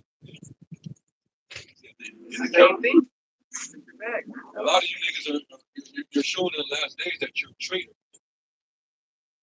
Because here it is, the enemy, he's pretty much in accuser mode. You know, he's trying to set that trap. And you niggas are playing right into it. You know what? You blind leaders leading the rest of the flock into the ditch that he made. You got this new memorandum from the White House where they're basically going to go after any political organization that they deem is liable for domestic terrorism. Yeah. You know, it's a directive as well. Yeah, it's a directive to get at any political organization or belief system that goes against Zionism, the Christianity that they, not the regular Christianity, Christian Zionism, anti-Americanism, anti-American government, you fall into that. And then these that bombing, well, not bombing. Remember, not too long ago, there was supposed to be some people that they found with explosives in Cali. And they stopped them. They found them. They said that they had explosives. They thought it off a plot, a bomb plot or terror plot or something like that. It's like weeks ago. And then they put it out there that these people they were affiliated or belonged to some political group that were pro Palestine. You know, they were alt left. You know what I'm saying? Anti-Semitic. You know, They put them all labels on. yeah. So you better believe with radical Islam, as they call it, they're going to be a part of that. And you trying to basically come on instead of distance yourself. You only put yourself in harm's way. You falling right for the trap. The enemy is in Niggas can't, y'all can't read the room, man. Tone deaf. disassociated with that, not with this. Yeah. The enemy is in victim mode, which means he's in attack mode. Somebody, when we are looking it up or something, They're making a list. The one that they're making a list of all the different groups. That's in my phone using it. Yeah. But I'm trying to think And- how to ask. and they're gonna go after what they deem as activists, non-profits, which a lot of y'all that got that 501c3, you're leap. Hey, they're gonna trace you because you made that bond, that contract, that covenant with Satan. So they can trace you now. Yeah, easily. You know, It's I'll read the title. We can go from there. It says Justice Department drafting a list of domestic terrorists. The Justice Department memo calls for a cash reward system that would encourage. All I gotta do is snitch on somebody and I get money or just be all I know. Let me be a patriot and I can get paid to be a patriot.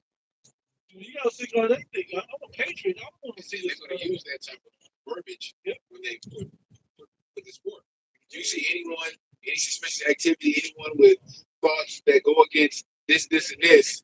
You report them, and you can receive a cash reward. You can receive a stipend. You can receive an extra money on your UBI. You can receive whatever it is. You credit. Yeah, right. This right here, this sign right here is if you get that sign, get it. That sign right here can get us.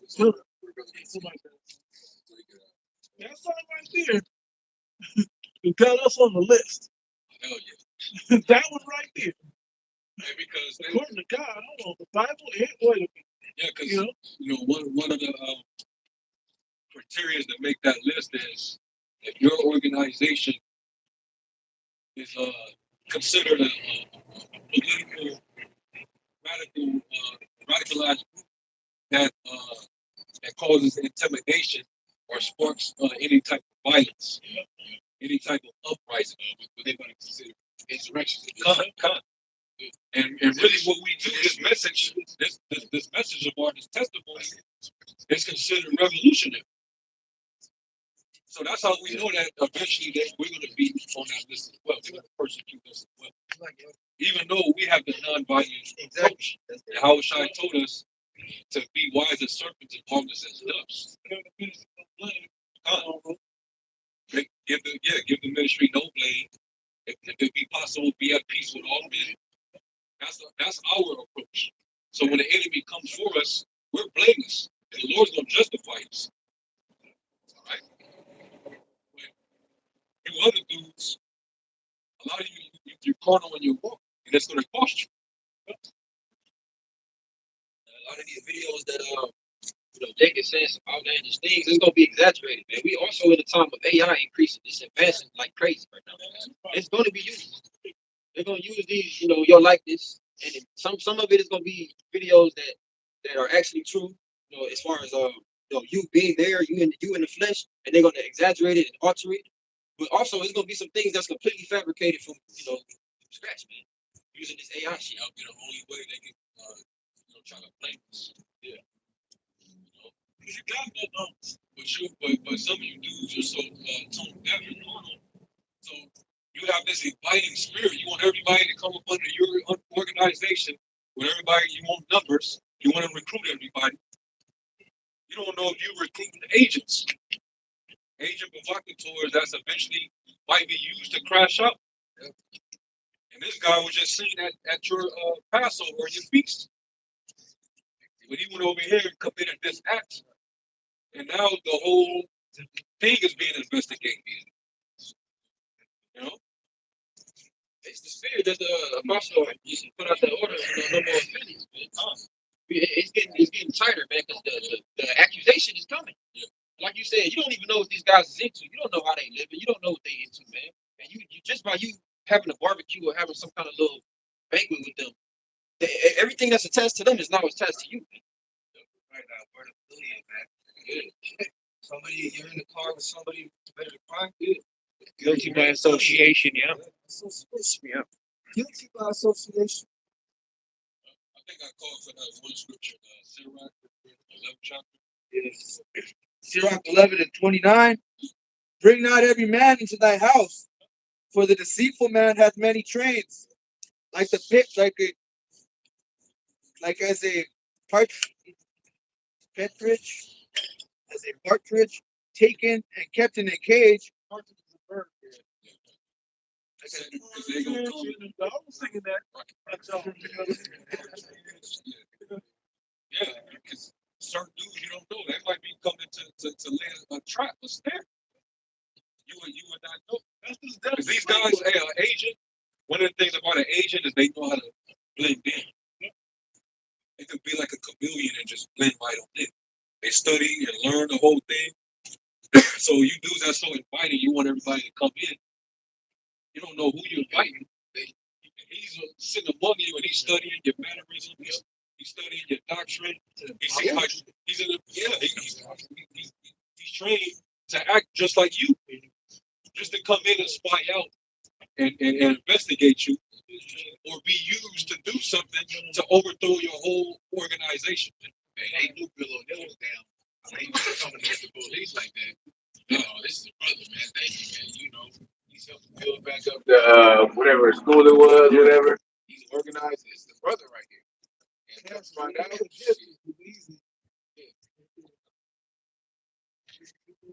was in for himself. Try to share his name. I'm not gonna sell out. Sellout's a selfish individual. Piece of shit. So you ain't thinking about the others. You're thinking about yourself. Selling out for that bag or that money goes into The gift. When I was reading gift, it has Germanic roots and Swedish roots into going into poison. Taking that bag, you're taking that poison. Yeah, like that. You a kid that like sweets. You on Halloween night, you going out there and get that candy and don't realize you might eat a piece of candy and there's poison in it. Yeah, or blade in it. Because you love candy so damn much. That's to you that covet, that love money. Verse 30. Like a partridge taken and kept in a cage, so is the heart of the proud. And like a spy, watches he for thy fall. Like a spy that he watching for your fall. For he lieth in wait and turneth good into evil, and in things worthy praise will lay blame upon thee. Of a spark of fire, a heap of coals is kindled. and a sinful man layeth wait for blood. Take heed of a mischievous man, for he worketh wickedness, lest he bring upon thee a perpetual blot. Receive a stranger, receive a stranger into thine house, and he will disturb thee and turn thee out of thine own. That can happen, man. Bring in somebody and he rise up the ranks so quick. Because he'll study your whole thing. Yeah, he mastered the role. He didn't master this role. Let's say He's a Jay Reed. Into deep. Yeah, into deep. Get into deep, man. Now, your whole group is under scrutiny. Because now you got, some weird activity going on, and you have no control over it. all of a sudden somebody did something, but giving the ministry blame. You Exactly. don't know who it is. It ain't Jay Reed though, because he was with me. But it was Jay Reed earlier. He said,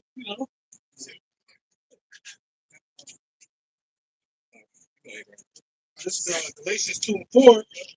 And that because of false brethren, unaware, brought in, who came in privately to spy out our liberty, which we have in Hamashiach Yahushai, that they might bring us into bondage. Hey, at the end of the day, the joke's on you. You a fool, man. If you gave in to the enemy and you received one of his gifts, the joke is on you because you lost at the end of the day. Because the enemy, he gonna end up turning around and using you and then spitting your ass right back out.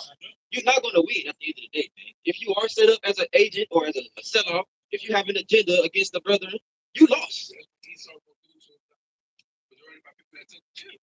gonna lose. you think that, okay, your ass gonna get judged, and so is he. He just want to take you out with him. Judges of sin for a season. You join the losing team. You join. Hey, the game is rigged in the elect's favor. So if you fight for the other side, you wrong team. Though hand join in hand, the wicked shall not go unpunished. You fight on the wrong side, my man. whoever you agents may be, right? And even if you're in Great Millstone, yeah, you're on the wrong side, man. You're gonna lose that war. Man. Guess what? The judgment for you is gonna be that much harsher, man. When you consider all the traitors, all of the ones that forsook their integrity, their punishment. We always refer to that movie Matrix. The dude that sold out. He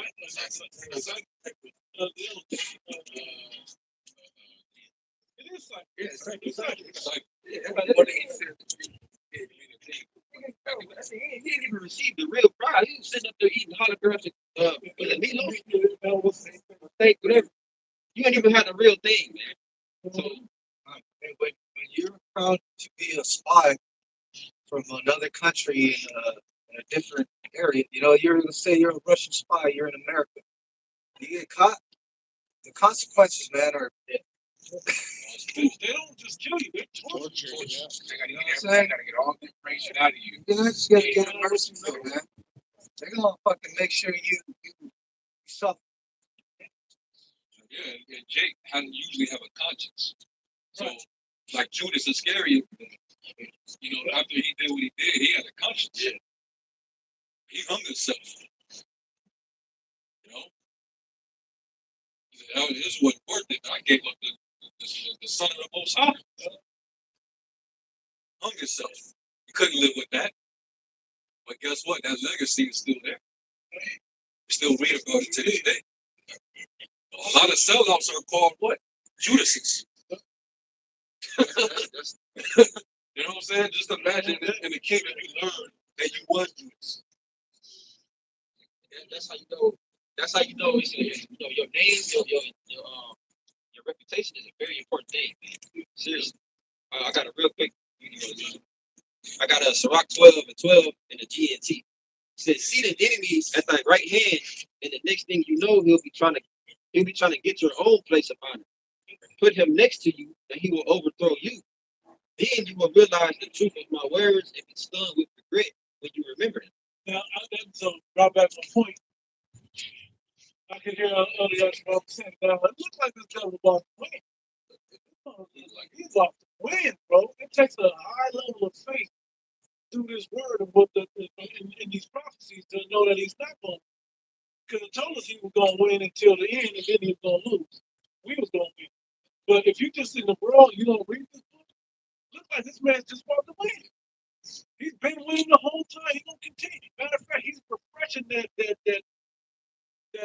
devil spirit in him, that adversarial spirit in him, to where he's the deceiver, that Satan, that's right. Serpent. Yeah, Which is called Satan. that spirit is building back up in him. It looks like he's really going to jump the heaven and win. Hey, this is like in the world of boxing, the last 2 rounds is like the championship.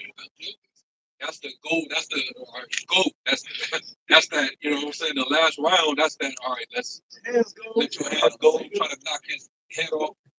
That's the mode that Esau is in right before he about to fall. He's in this championship. It ain't his slut. It ain't his pride. Get ready to lose. It ain't his pride. But even winning all the 10 rounds. He's gonna win the whole fight. The whole fight. He's gonna win. Dominate. He's dominate. You know what I'm saying? He's at the brother ringing. You know, he's getting his combinations in. He's doing it all. You know what I mean? Jacob still fight with his yeah, you know what I'm saying? His heel is bruised. You know what I'm saying?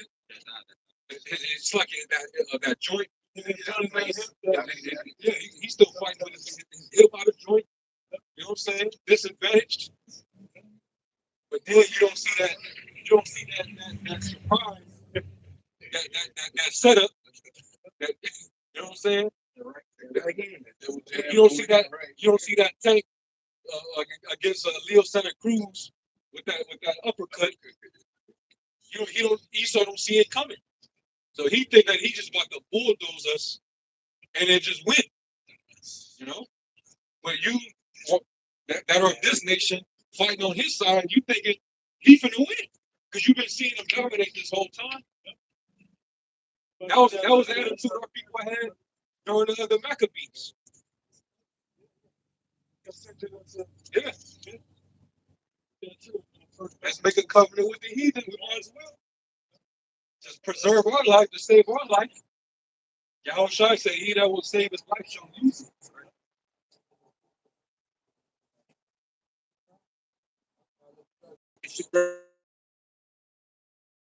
12 in a boxing match where fighters dig deep to prove their championship quality, often swaying judges and determining the fight's outcome. Yeah, them rounds is what set the fight. Trying to sway the judges by offering that bag, you know what I mean, to determine their outcome. Yep. That's when you just go all out in those last 3 rounds. Well, Esau, because like it says in Revelation 12, the devil's going to come down and have a great wrath, knowing that he had but a short time. He only got, he only got 1 more round left. You think he gonna take the fight? No, you're not. Like they say, the fight ain't over till it's over. Yeah, we getting our ass whooped, for the whole 11 rounds, so to speak. I mean, shit, the whole 11 rounds, and then majority of the 12th round, man. 2 minutes and 50 seconds. Right. Hey, the last round we won was when David and Solomon was We won. We won another round with the Maccabees brothers during their time. So the time of David and Solomon, that's a round. The time of the Maccabees brothers, that's another round. We won with Joshua. We were fucking up though. No. That was a draw round. Yeah, that was. Yeah. Well, under Joshua, we was dealing with the Canaanites, fighting with them. I'm talking about as far as Esau. Yeah. But since then, they've been dominating, man. You said we went around in Dark Ages. Yeah. We lost. We got off some good shots, but we had him cut out. He still came back. that deadly wound was healed. got his strength back. He came back from one of his rounds that he lost. Yeah. He got pieced up. He came back at the end of that round. Yeah, he came back with vengeance. So he's all up. So he up right now, but He up about 9 rounds to 2. yeah. Pretty much. So in the Esau mind, and I'm speaking on boxing, he may try to coast this last round to the victory. You know, but he's still gonna try to, jack us up, try to knock us out. He gonna try to fill his belly Yeah. one last time. Yeah. He's going for the kill, man. Yeah. You know? He knows Jay. Esau's going all out. Yeah. Well, what is it gonna take to knock him out? He's gonna take that stone, bro. His right hand, bro. There it is. Right hand gonna come in the last round. Can before y'all get that, because I know y'all probably gonna look that up. Can you read this? Because this goes to the end of what we were just saying. It's Isaiah 31:1. Woe to them that go down to Egypt for help and stay on horses and trust in chariots, because they are many, and in horsemen, because they are very strong. But they look not unto the Holy One of Israel, neither seek the Lord. So selling out, people changing up the doctrine, people trusting that this man gonna win. They see the power he got. Hey, we bring out stuff like we gonna need spiritual power to go against these robots and against these drones and shit, right? But then they look at it like, damn, they got robots and drones, they got tanks and MRAPs. What are we gonna do? Tesla trucks. What are we gonna do? Yeah, Esau got us. We might as well help. Esau got Jake at the corner of the ropes right now. He got you at the corner of the ropes. The way this system is being brought in, everybody's being cornered. They're phasing out. Cutting the ring off. He's cutting the ring off, like the apostle just went into. He's cutting off the ring and got you in a corner, all right? Where he think that he's getting ready to get the TKO on you, man. Now, he got all these industries are sold up right now. He's setting up his digital Tower Babel, this digital prison penitentiary, all right? Where he's making everything biometrical. Everything is under surveillance. Your monetary system is being transformed. All right, your man Nero, he already just endorsed 6G. Your mark, the Charagma, the Sihib, is going to be on 6G technology. That was just posted on the White House government website on the 19th. So Esau, he's salivating right now. He's ready to put those last finishing touches, man. But he knows that it's gonna cause resistance. It's gonna be people gonna put up a fight. So he's getting everything in place. That's why he's turning everything into a police state. When the deception doesn't work anymore, that's when he's gonna bring forth that sword. Yeah. You know, He got to come with that wrath. yeah. He has to. And not falling for the tricks no more. They're not falling for the gifts, the goodies. You know, they're catching hell out here. They don't have food. Yeah, so hey, bring down the hammer. Bring out those robots. We're deploying 10,000 robots to each city. I'm requiring martial law across the whole United States. We gotta weed out the migrants. We gotta weed out The immigration has got to be out of hand. Come with all the public speeches to put everybody in line to look for certain people that are enemy combatants.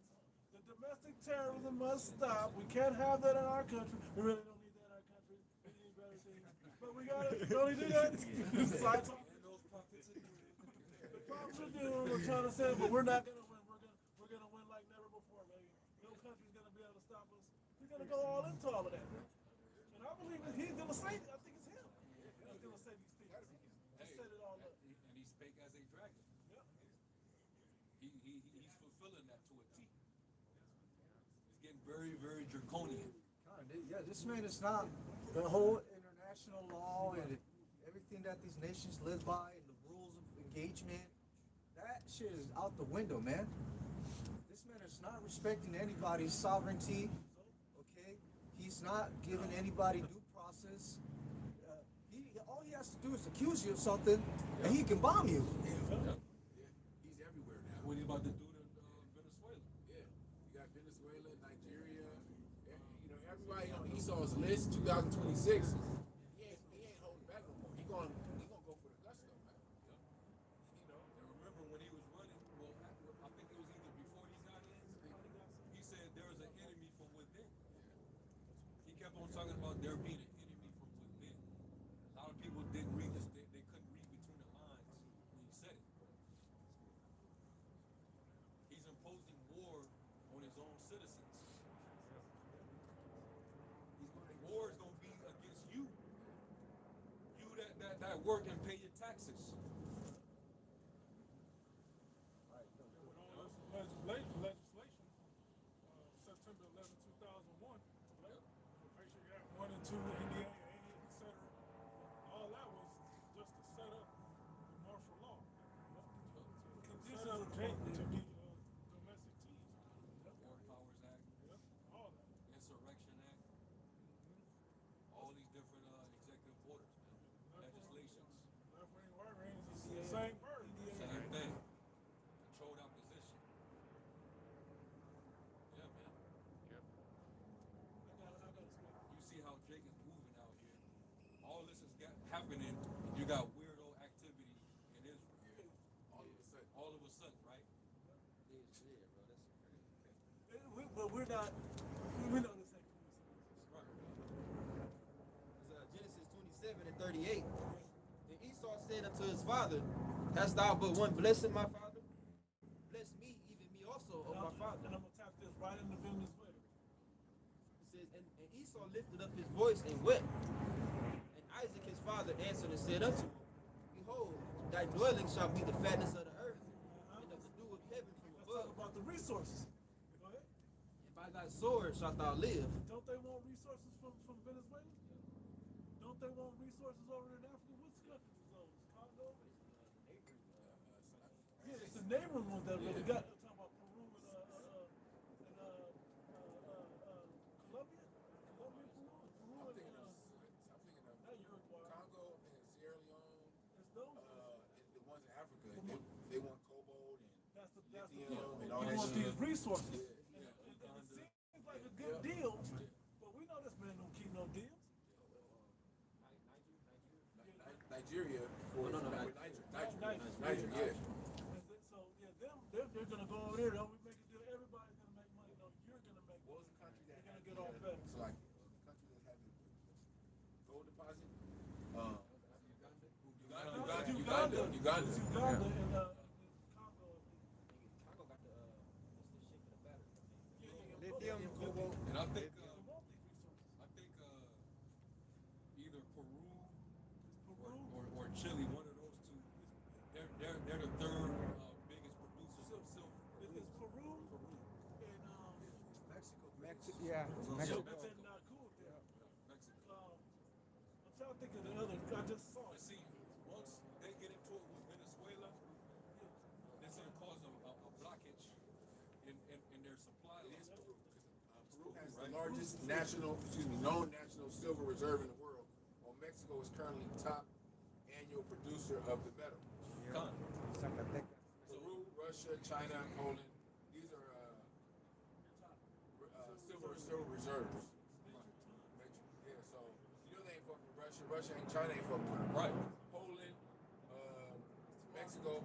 So they're gonna go after the weaker countries that don't have a great military to resist them. Get those resources. And as he reads that, Hey, y'all see where silver is skyrocketing? It's like at 70 right It's now. it's a heavy demand for it because of its usage in this AI database. This whole AI project that they're doing globally. You need copper, you need silver, you need metals for it. And you also need silver for Tomahawk missiles. Yeah, there's a lot of natural earth, rare ingredients that go into the making of weapons and missiles, man. Yeah. So, yeah. And Salakia, bro. And America sees Mexico, Central and South America as its own backyard. Yep. That's the Monroe Doctrine, man. That's the Western Hemisphere. You've been colonized. Everything that's in your land belongs to us. Okay, and if you don't want to play ball, we gonna take it by force. That's why you're reading the dual heaven and the fatness of the earth, and then you should by the sword shall thou live. You're gonna get all of that from that. You got that? Yeah. You can read it right there. You got something? I got something real quick when we were speaking on silver. It says, will silver hit $100 an ounce? AI overview. Yes, many experts and the majority of retail investors believe silver could hit $100 per ounce, with some forecasting targeting 2026, driven by strong industrial demand, EVs, solar, inflation, supply deficits, and its role as a safe haven against a weakening dollar and geopolitical issues. Industrial, that's part of data centers. Yeah. Yep. Let me say this. And they were talking about silver is a better conductor. Well, Yeah. it's, like, it's the best conductor upon the earth for heat. Heat. What I was gonna say was, how many different things we done went to? Humans' mentalities. We done went to science and horticulture and botany, and we talking about the financial. We talking about precious metals. This is all derived out of the Bible. One man shouldn't want this to have this level of wisdom out of the Bible. Okay, the Bible is what the center of all of this information is, and it's showing you, and we're understanding it. That hey, if it's going to be $100, 70 now, it's going to be $100 in a few months. Wouldn't that make sense? On a weakening, talking about a weakening economy, and the dollar's crashing. We're looking at it. We're watching it in real time. As his dollar is crashing, he's crashing. Yep. He's crashing out. He's on a time bubble to accumulate all resources from the earth before his ass get taken out. That's what he's trying to do right now. So anybody that look weak, like somebody we could just run over, we could use a few ships, warships, a few drones. We're gonna come into your country and we're gonna take it. Because he lived by that sword, which is his blessing. That's why he's coming down with great wrath. Because he's on a time bubble. That's why I said in the fullness of his efficiency, he shall be in straits. Yeah. By 2030, this is what we want. Right. This man is also watching, man. He's watching he's got his telescopes and shit. He sees the chariots. He sees the chariots, man. And he sees the prophets. So he's on a time limit. And we're talking about New World Order. What? And I'm gonna just see if brothers is on what I'm thinking. What world event is coming that he can sell this NWO to the world? Say that again. What world event is coming that he can sell his NWO to the whole world? The Olympics. The Olympics. He can sell the smart cities. He can sell the trackable, implantable digital ID devices. And Well, even the implants. World Cup is coming next year. See, so you can slowly see who Yeah, the World Cup, you got the Olympics is supposed to come to LA in 2028. And they're supposed to be building this. It's Isn't supposed that to why be like the a bullet 50-minute bullet smart train, city. right? Isn't And that it's why supposed to be a they, bullet train from the Bay to LA. That's why they do those cities, man, down there. Yep. I know. They burned them down. They're doing it with Jamaica too. Yep. You know, what's his name? However you say it. Not a Jew. He ended up meeting the prime minister of Jamaica, and basically had a conference with him. It was like, it's beautiful that Jamaica is finally agreeing and coming to agreeing to cause with us, man. And understand that they just got hit by that hurricane. All that land is now demolished. So now they're about to rebuild Jamaica to be, smart city. Yeah. You know? California been experiencing hella weather warfare the past couple years. At the beginning of the year, they had those fires. Usually they was using dew, but Remember before that, those fires in Sonoma Valley? yeah, that was a few years A few back. years ago, yeah. But they used the dew to coast The whole time. the whole time, because that was going to be the space where they were going to start building and reconstructing that new monorail bullet train system, and that's going to be biometrical. You won't be able to board it unless you have a digital ID, Well, he, which is more than likely going to be start from being mobile to subdermal in the skin, under the skin. And you're going to need that for every smart city that you're in. can't go there. You ain't going to be able to have access to nothing. You can't go nowhere without it. Social credit score. Social credit score. You gonna walk up to the Amazon Go and stop at the door, can't get in, man. Dang. No, they gonna put the little. That's why they're not.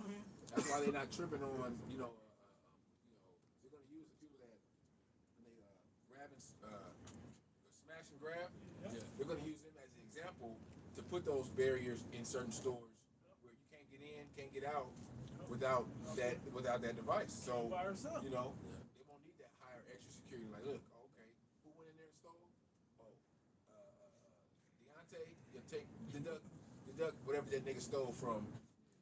Plus a penalty. Yeah, plus a penalty. Esau gonna corner the whole. It's like Esau gonna corner the whole, everything, everyone. Revelation 3 and 10. Because it says when he keep us from the hour of temptation, he said that time of temptation is going to try everyone that dwells upon the earth, throughout the world, man. Even to the beast. I'm holding Revelation 6 too. Red horse. Which one did you go first, 3 or 6? You can get what you got. This Revelation 6, and I'll start here at I'll start at 4. It says, and there went out another horse that was red, and power was given to him that sat thereon to take peace from the earth. We were talking about the Most High built this man up to win all these rounds, right, and to dominate and do all of this stuff. But we know that he's set up for a purpose. And once his purpose is fulfilled, his purpose isn't what he thinks his purpose is. That he gonna run the world and get his blessing back and set up the whole smart thing, and he can be like God on earth or whatever he's trying to do. No, he's gonna get to a certain level to punish, particularly the 2/3, and to try the Israelites and to set the world on notice to get this world war going. Then he's gonna take him out. Hey, what's interesting is Jacob and Esau being born, twins, born in the same womb. But it was said that, one shall be stronger than the other. But yet, the one that's that's stronger than the other was basically losing the fight and being dominated for most of the fight. So what happened? Why was the older but less stronger son able to dominate the more stronger son? The Lord gave him an advantage when he blessed him with that sword and gave him the fatness of the earth and told him when he take that yoke from off of his neck. A lot of brothers miss that part. Yeah. When he break the yoke from off of his neck, the Lord will begin to basically prop Esau up so that he can fulfill that blessing. And he would also be as an example of why the Lord raised Esau over us for a certain period of time. But in the end, we were still going to overcome him. Because our blessing is we're going to get the fatness of the earth. That all nations are going to bow. They're going to serve us. I have established him with corn and wine. What else do I have to give you? I gave all his brothers for service. What else what can I got nothing else to give you. You got nothing. Right. Hey, because what is Israel, Yasharallah, what does that mean? He is a prince of the power. So what if the Lord had to take away from us to give Esau the advantage? The power. The Lord's getting ready to give us back the power. As long as without that power source, which is through Yahweh Shem Shai, we don't have the strength. That's why he's been dominated. Esau been up. He was the dominating one. He had the advantage. That sword. Gun. Yep. That whole old saying, manifest destiny, that Esau always uses, that is true. You know, Yahweh Shemel Shai gave him this appointed time to rule, you know, for him to take over us, because it was what? We were disobedient to Yahweh Shemel Shai, so he allowed that basis of men to ultimately be over us for that appointed season. Hey, but we understand. We understand the scriptures say Esau is the end of the world and Jacob is the beginning of it that follows. Even when we go into Sirach 10, the Lord said, hey, that he will set over it one that is profitable, right? And take out who? Take out E, man. So, hey, this is the say it again, bro? The long disease. Yeah, that long disease, man. The physician cutteth off a long disease, man. Right? So that's exactly what Yahweh Shemel Shah is in the process of doing. Yeah, it's gradual. Yeah, E has to build up to a certain extent. But ultimately, hey, Jacob is going to be ruling in the kingdom to come. That's why the scriptures also tell us better is the end of the thing than the beginning thereof. Man. And that's where we're at. It's like, Yeah, he saw his kingdom represented the toes yep, of the feet of the beast. iron miry clay. Hey, when you got certain people that'll get cancer and they have to get what cut off? Amputated. They got to get their toes amputated. So him representing the toes got to get cut off. That's what Yahweh Shai is coming back to do. So we waiting on him. The Lord said, wait ye upon me until I rise up to the prey. That's how we're going to win. That's how we're going to get the victory, man. Right. Through Yahweh Shai. Through our faith. You try to go toe-to-toe with him, with his blessing, you lose it. That's what happened to them zealots, the Sakari in the first century. Actually, it's a sin. It's on Romans 13. Come on. Because the Lord set up this man for a reason. Yep. If you try to, try to disrupt the Lord's plan, the Lord's gonna take you out there. Right. That's it. For not following orders. That's it. I got it quick. This is Psalms 18, and I'll start at 16. It says, he sent from above, he took me, he drew me out of many waters. He delivered me from my strong enemy and from them which hated me, for they were too strong for me. We know that this man, power that he has on this earth right now is, you, without Yahweh Shemel Shai, you cannot win. You try to go up against this man carnally or any other way, you're gonna fall short.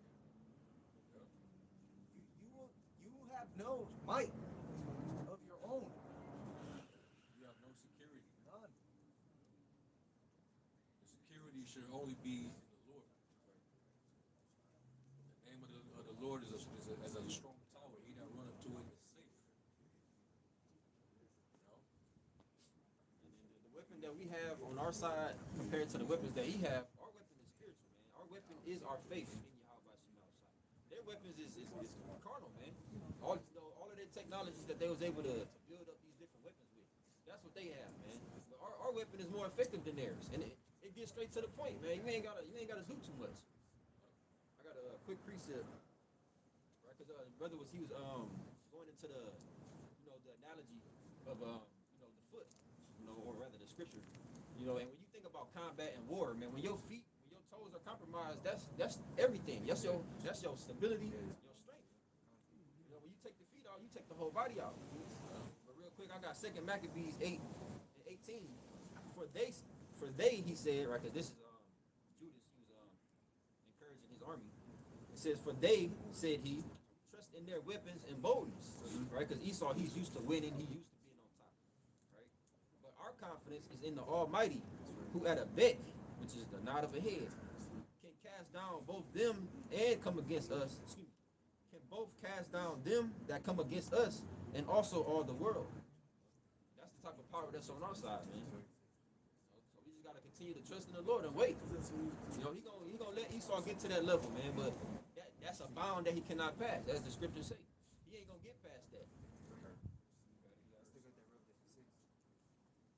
Back in Revelation 6 and 4, it says, and there went out another horse that was red, and power was given to him that sat thereon to take peace from the earth. And that red horse represents Esau. His power was given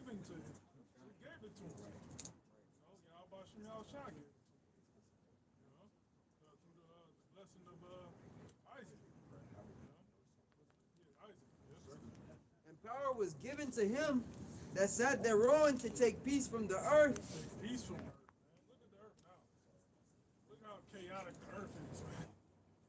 When you say peace is taken from this place, man, you know, people losing their fucking mind, man. War is on the horizon. Well, it's not on the horizon. This nigga been fighting.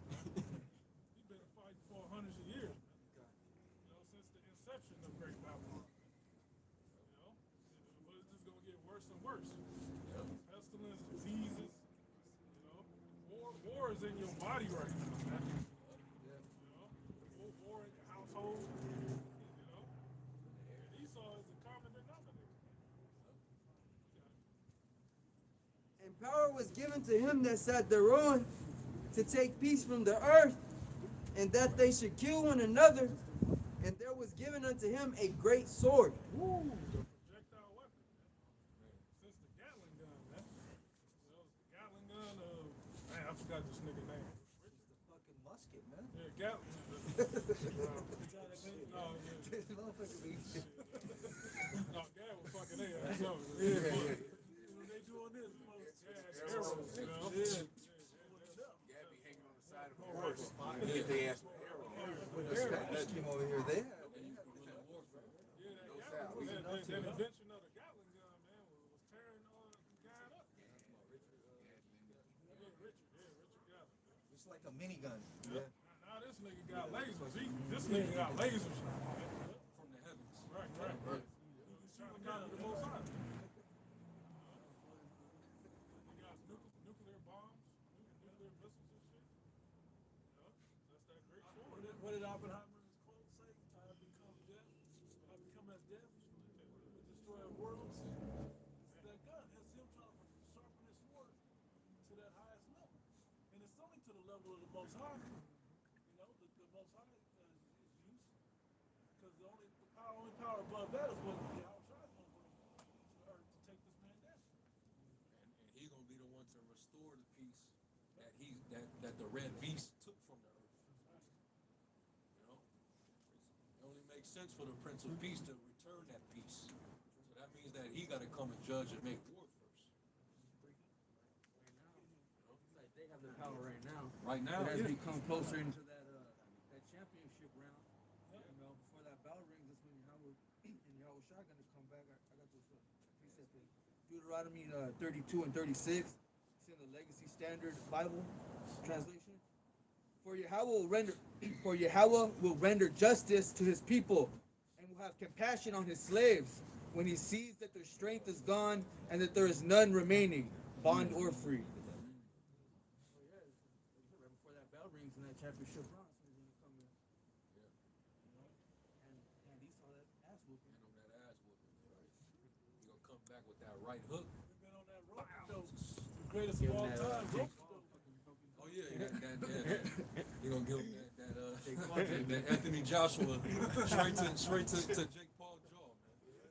Hey, when y'all told Peter, he said, thinking out, I called to my father 12 legions of angels.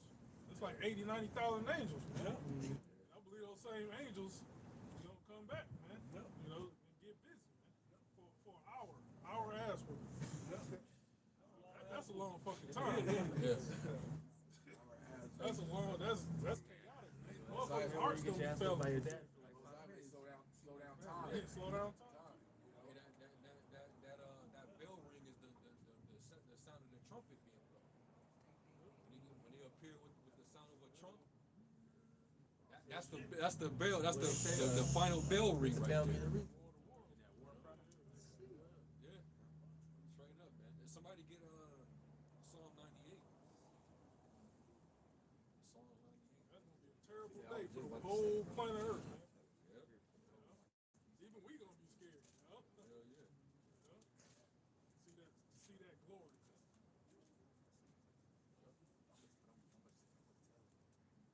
Get Psalm 98, first verse. I got it.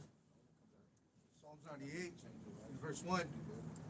Oh, sing unto the Lord a new song, for he had done marvelous things.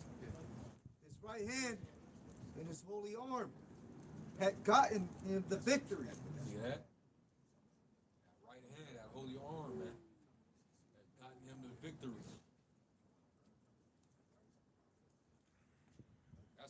That's our power right there, man. Yahweh Shai. Hey, Yahweh Shai, what was given to him?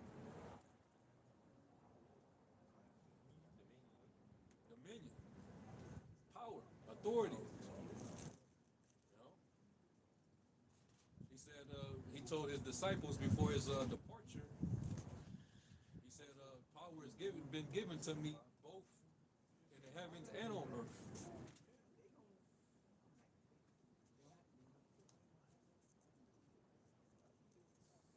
And hey, was not Yahushua known as the son of Abraham? When you read Matthew 1, is he known as the son of Abraham? It's that same line. So who gave Esau his blessing?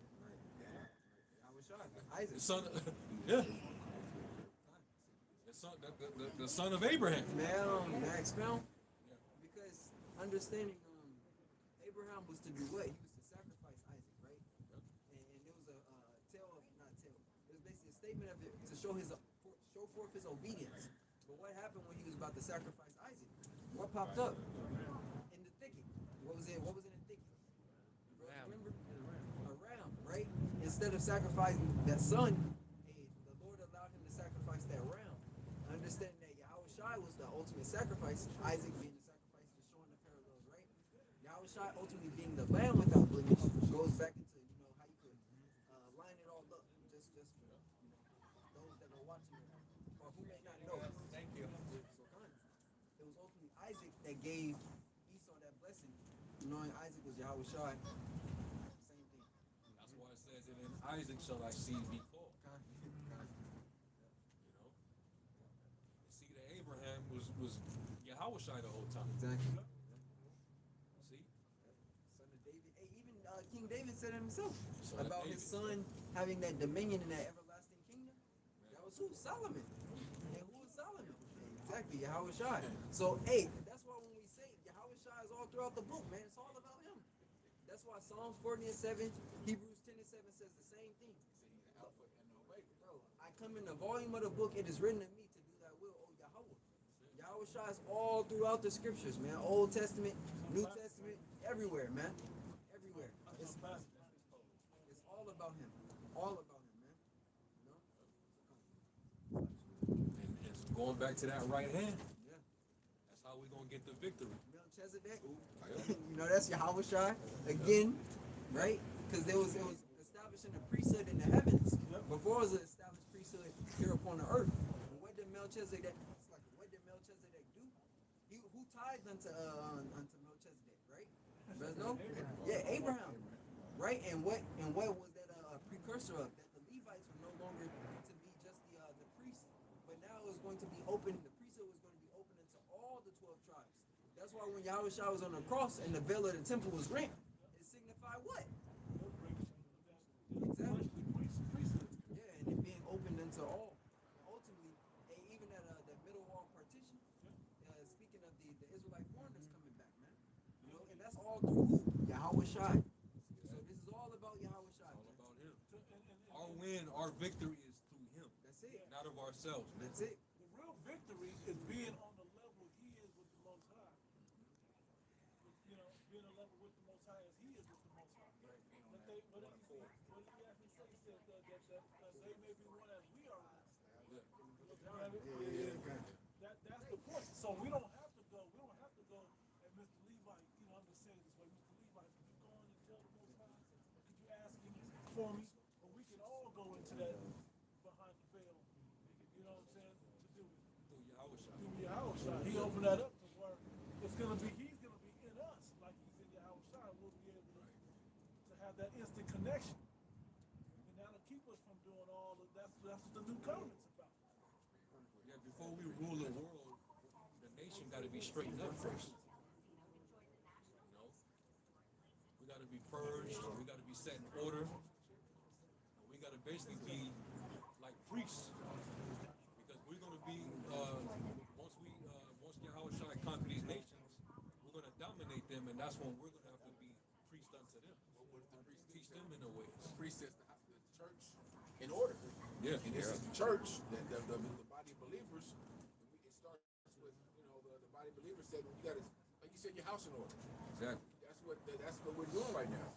That's was that Isaiah 9, where it talks about how if somebody can get it, Isaiah 9 and 6. Isaiah 9 and 6. For unto us a child is born, unto us a son is given, and the government shall be upon his shoulders, and his name shall be wonderful counselor, the mighty power, the everlasting Father, the Prince of Peace. Of the Prince of Peace. Because right now, it ain't no peace right now. But he's coming back to reinstate that peace. Go ahead. Of the increase of his government and peace, there shall be no end. Hey, the world with because Israel is going to be a world without end under Yahweh Shai's dominion. So it's going to be an everlasting dominion. Go ahead. Upon the throne of David, Upon the throne of David. and upon That's his like and what happened during the time of David when he sat on the throne. All the nations were subdued. All right, they all were slaves. They were tributaries to us. Time. What did it take to get to that point? War. It took violence, man. bloodshed. You know? King David couldn't even build the temple, man. And God, It was someone built too it. bloody. Hey, because he can't put that name. He can't put that name on him like that. He can't be the Prince of Peace Right. if he was a warrior. Right. That shit, like nah, you're the not the tyrant. What's the other one? The conqueror. You're David the Conqueror. You're not David the Peace. Solomon the Peacemaker. So the different titles that certain kings would have. Y'all remember that scene in Gladiator? The king was telling to Maximus, he said, "What will I be known as? The philosopher, or the tyrant, or the like what he was asking, like what?" Marcus Aurelius was asking, "What kind of king will I be known as?" He knew it was at the end of his life. He was asking. He was like, He didn't say, but he had done all those different things. Well, we know David was known for what? Being a conqueror of all the nations. We know his son was for what? Having time of peace and having a glorious kingdom and being wise. He said he gives too much time to study in the movie I'm talking about. He gives so much time to study. He's always studying, because he was trying to become something else after he done warred and conquered all the Germanic tribes. I'm going into the movie, but that's a historical movie as well. What's it called? Period piece as well. Upon the throne of David and upon his kingdom to order it and to establish it with. Hey, hold on. It said to order it. Order it. So that's what's taking place. Before the Lord conquers and dominates, he has to order his government first. He has to set it in order, arrange it. Order kum is the word kum. To be established, to set up, to establish, to be fixed, to be firmly established, be stable. You went into the blue letter for it? Yeah, the blue letter for order. Kum. Kawan.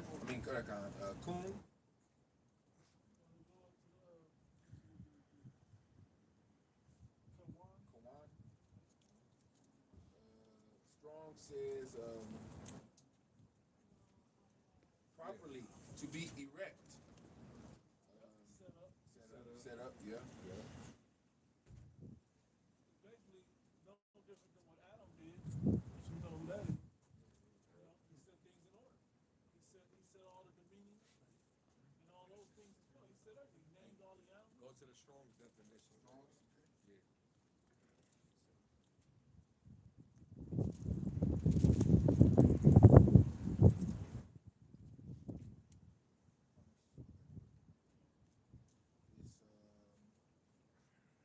A primitive root. Hey, because remember, when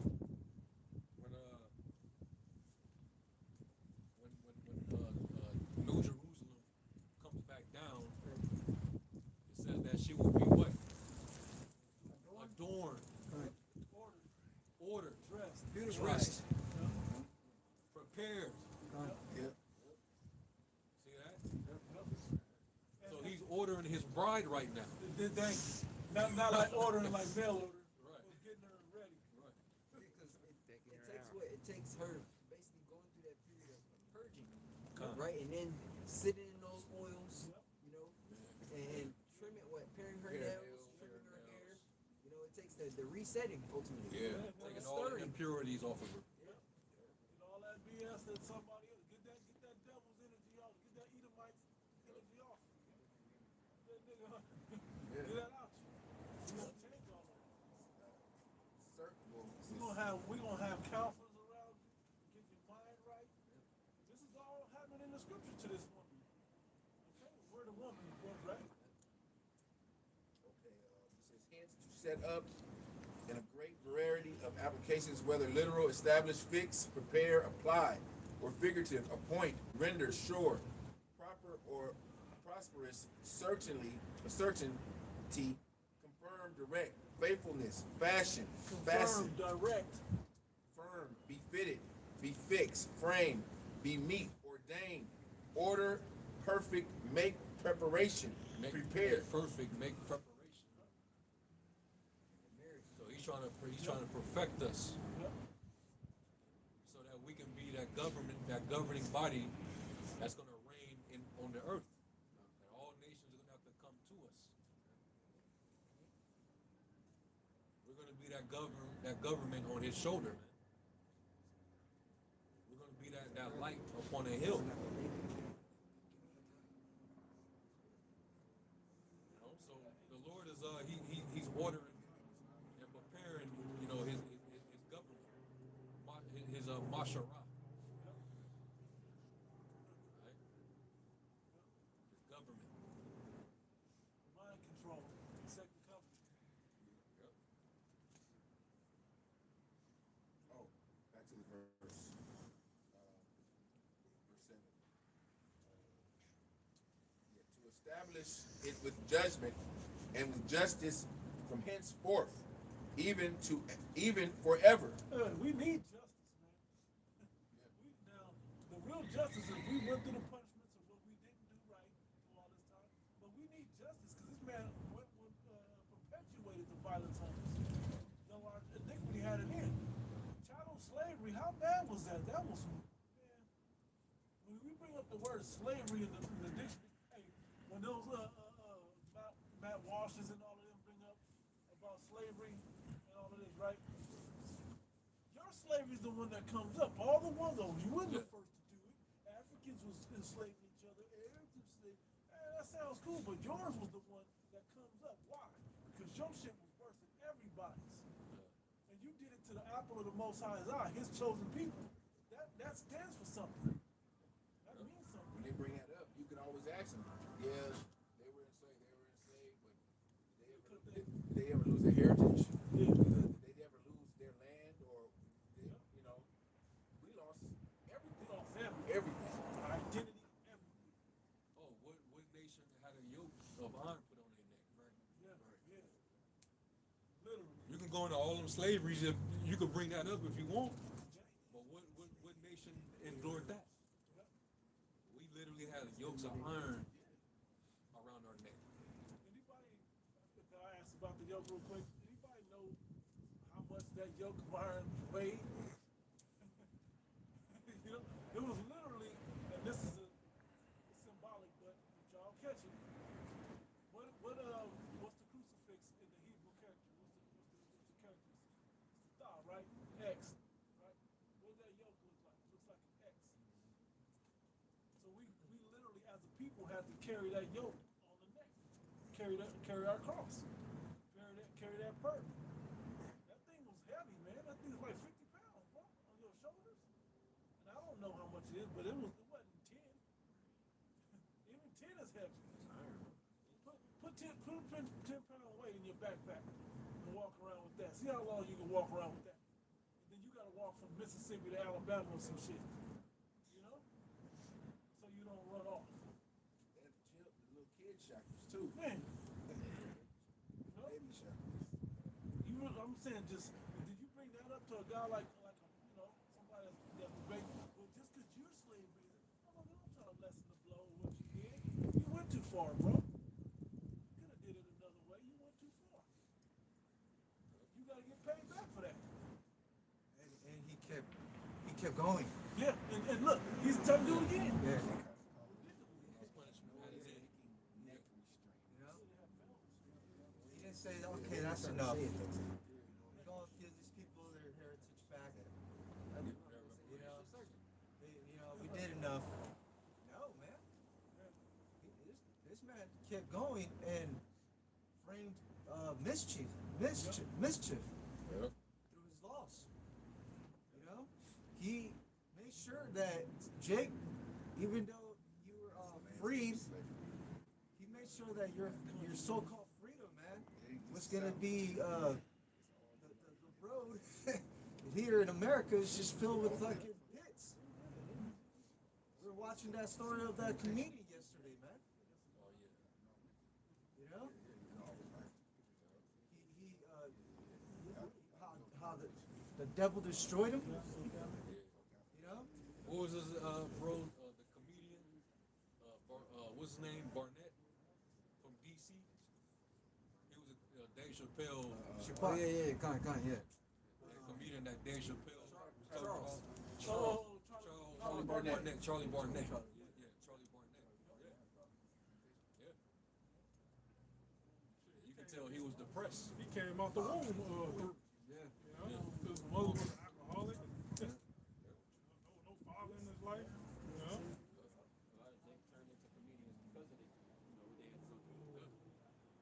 They come from a lot of dysfunction and traumatizing situations.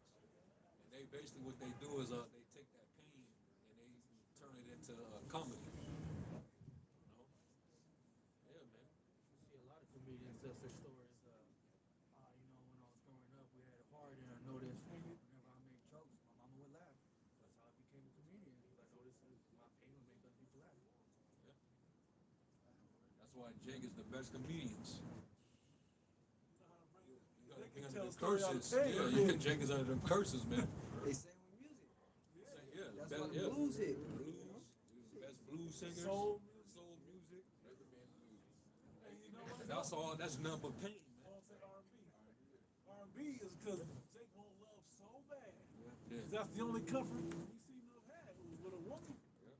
Like they just want something. That's where you get the word passion.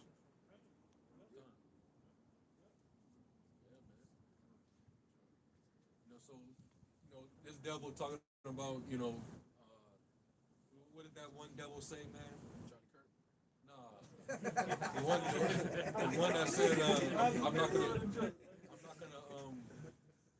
he said, I'm not gonna apologize for being white. you don't have He to said, apologize. you don't have to apologize. Oh, for no, J.D. Vance. JD Vance. Yeah, that devil, J.D. Vance. So they're taking that approach now, like basically, we're unapologetic about what happened. We don't give a fuck what happened. Matter of fact, it didn't happen. You know what I'm saying? That's what that. So he's pretty much doubling down. So you devils, and the Lord requires that which is past. So yeah, stand on that. Stand on it, man. All right. Hey, y'all, you're living out the last seconds of your kingdom.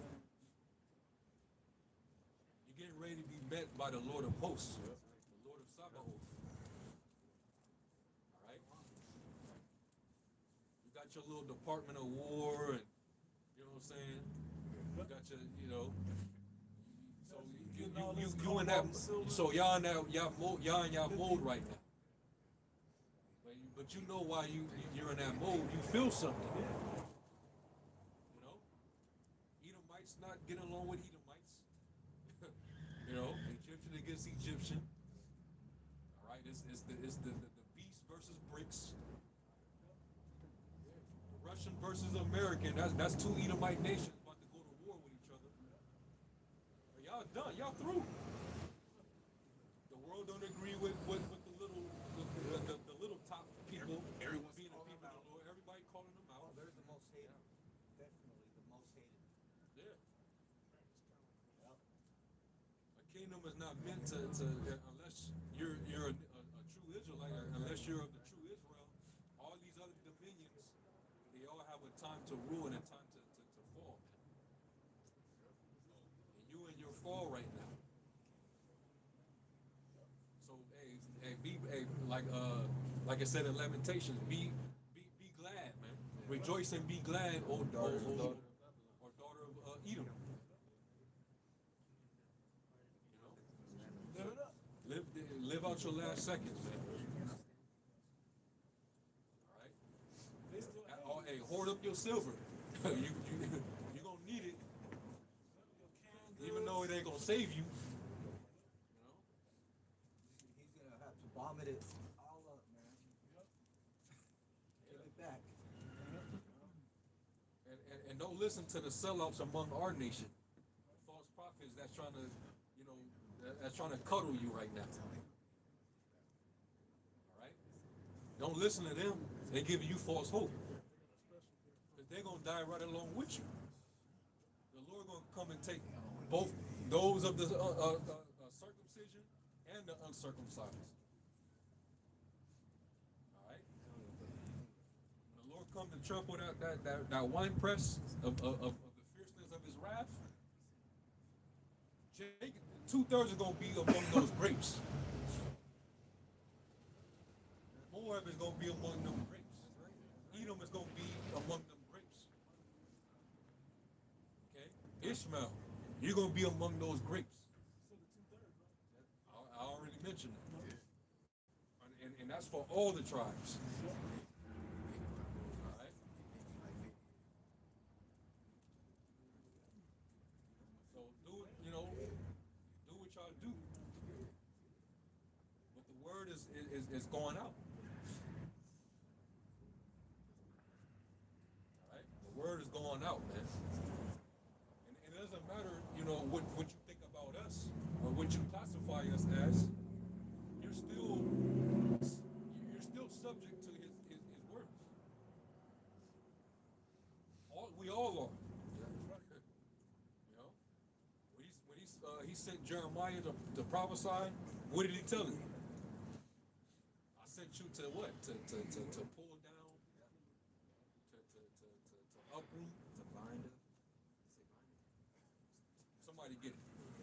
Jeremiah 1 and 10, 11.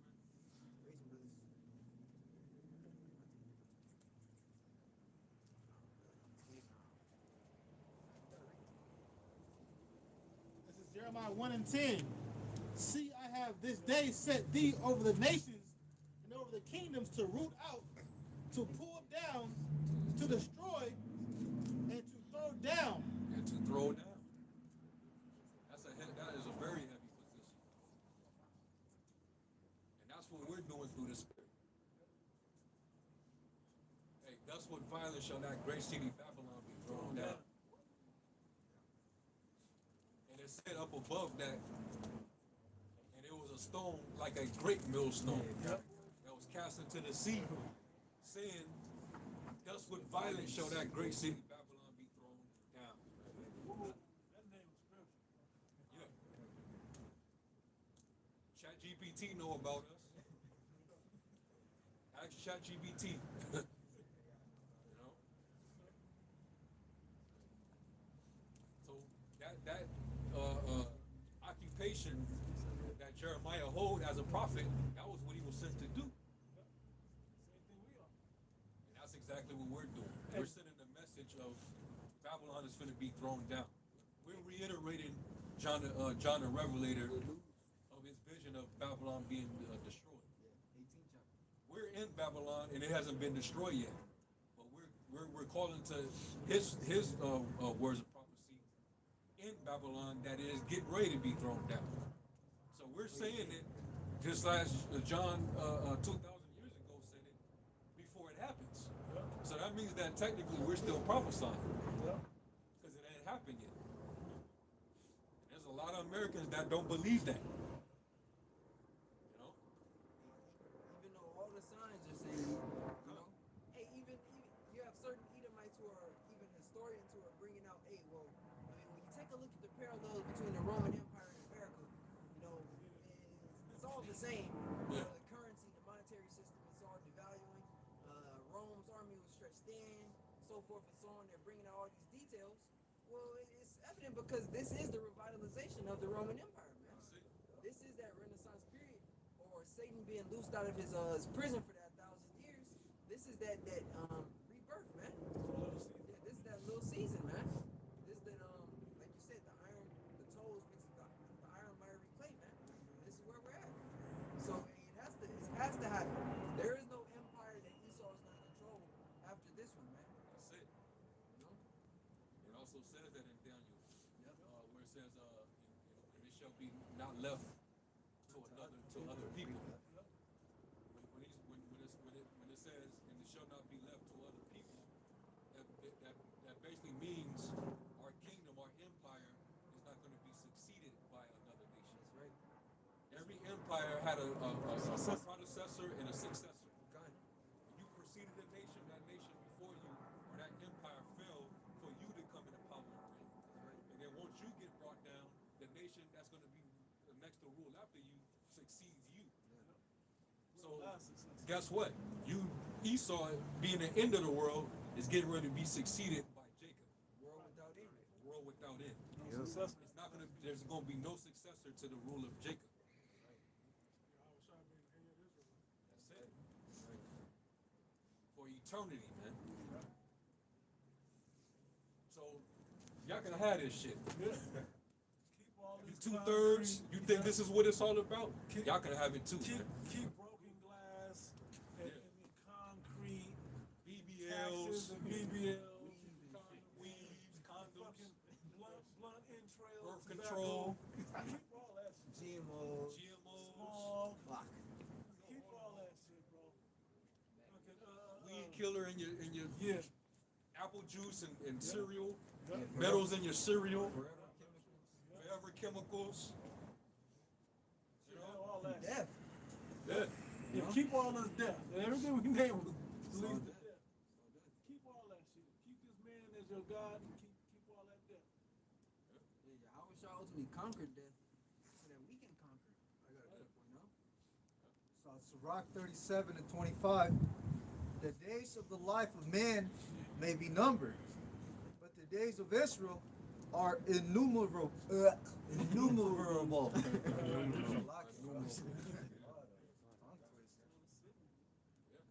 Can't be numbered, man. How do you number eternity? And that's why the scriptures say. That's when the scriptures say, this man will be gone like a dream. That's after 1,000 years of him being here. You're gonna be like, what was an Edomite? Eventually, it's gonna say that. What was an Edomite? It's gonna be like something that, like a myth. Fairy tale. Yeah, like a fairy tale. You remember when the Edomites used to rule? What? What is that? Yeah. You go back and teach them about it. Like, yeah, there was once, like Elvin. You know how they tell the folklore. It's gonna be like the folklore, bro. You know, this man gonna be gone. Him and all his wickedness. He was a wild man. Flushed away, bro. Flushed away. Like his own, what is it? Like his own dung. You know?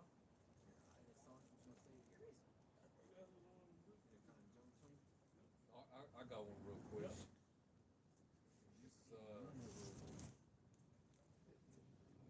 This Sirach.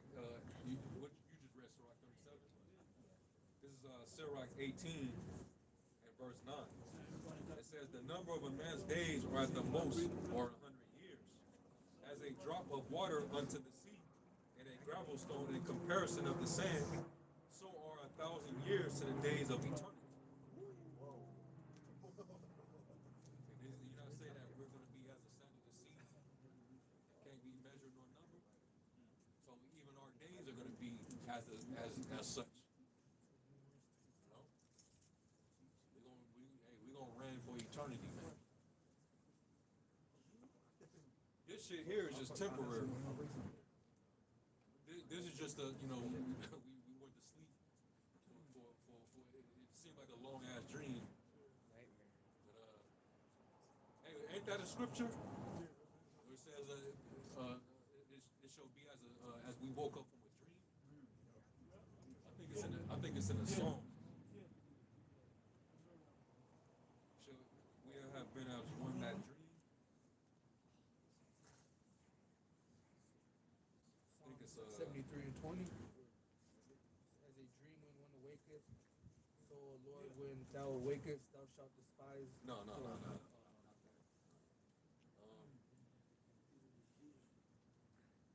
I think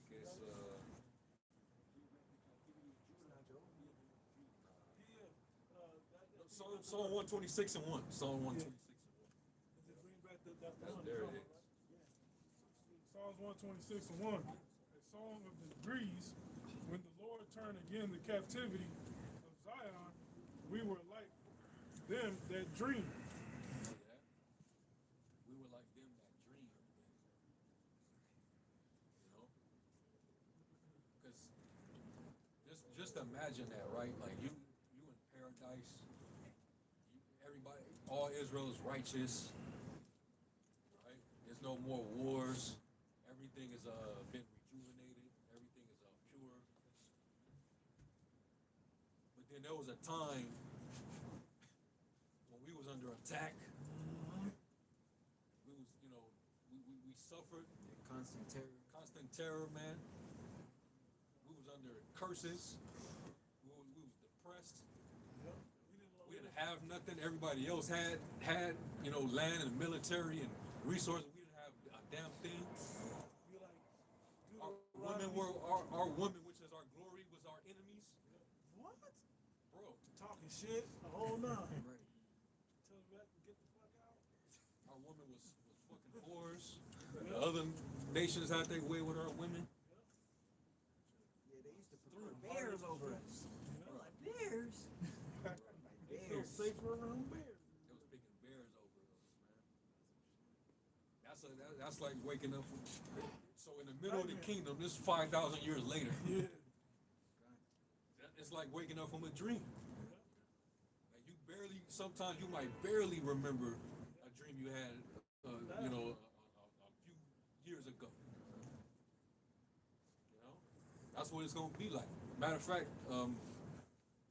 Isaiah 66.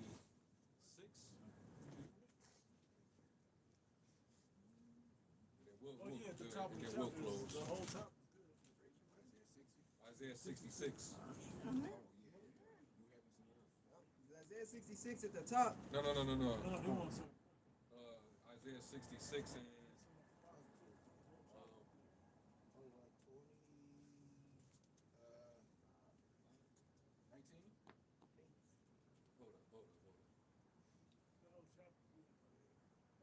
Hold on. No. 65. 65 and 17. It is 65 and Isaiah 65 and 17. For behold, I create new heavens and a new earth, and the former shall not be remembered, nor come into mind. See that? It's like you woke up from a dream. I barely remember. Now, of course, we're gonna have just like how we got the scriptures to remember our past captivities in ancient Babylon and under the Medo-Persians. So that kind of helps us remember what happened with us, even though we don't remember what we went through. We just got the record of our history. So it's gonna be the same in the kingdom. We're gonna be able to remember what we went through and endured here because it's gonna be preserved in writing, man. Yep. Yeah, I always said the internet ain't gonna be destroyed. The Lord created the internet. So I think in the kingdom we gotta be able to see the prophets, right? All the men who made it, all the men that endured and had to make it, every last one of them is gonna be like a history book on you for what you endured and making it to the end and being crowned by the Lord. You know what you said that, bro? That made it much more reality. Not the fantasy that they try to paint the kingdom of heaven in. We just put some reality on it. We still gonna be men, but we're gonna be extraterrestrial men. We're gonna be gods. We're gonna be like gods. Right. We're gonna sit and it's gonna take all this concrete up out of here and put what's supposed to be on the earth. Right. The Lord said He's going to give His man fame in all the lands. You know, famous men. People, hey, the other nations are going to know, man. You're not a regular immortal. You're not immortal at all. You know. And you can, and not one Israelite's gonna be able to say, "Yeah, I know I'm a sinner. sin. Ain't gonna be not one Israelite that's gonna say that. We're gonna be made perfect. So that's what we're looking forward to, man. All right. They can have this. They can have this shit, which is getting ready to pass away. All right. Yeah, well, we can close out unless somebody got anything else. If not, we can close right now. Yeah, this Isaiah 65 and verse 18, it's like 17. For behold, I create new heavens and a new earth, and the former shall not be remembered, nor come into mind. But be ye glad and rejoice forever in that which I create. For behold, I create Jerusalem a rejoicing, and her people a joy. I'm going to go to Revelation 21 and 4. It says, in Yahweh by Hashem Yahweh Shai shall wipe away all tears from their eyes, and there shall be no more death, neither sorrow, nor crying, neither shall there be any more pain, for the former things are passed away. Woo! The whole death process for us that's gone. No need for that. You got the victory already. Children not getting, children used to get bit by snakes when we were in our flesh. What? That's how it's out. Babies gonna be playing with snakes and shit, man.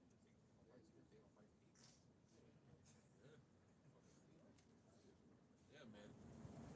So hey, with that, we're gonna close. We're gonna give all honor, all praise, and glory. Yahweh, Ba'ashem Yahushai, Ba'ashem Rakakadash. They've understood the elder apostles, bishops of the great millstone that rule well. Peace, blessings, and citation to the elect. Shalom. Shalom.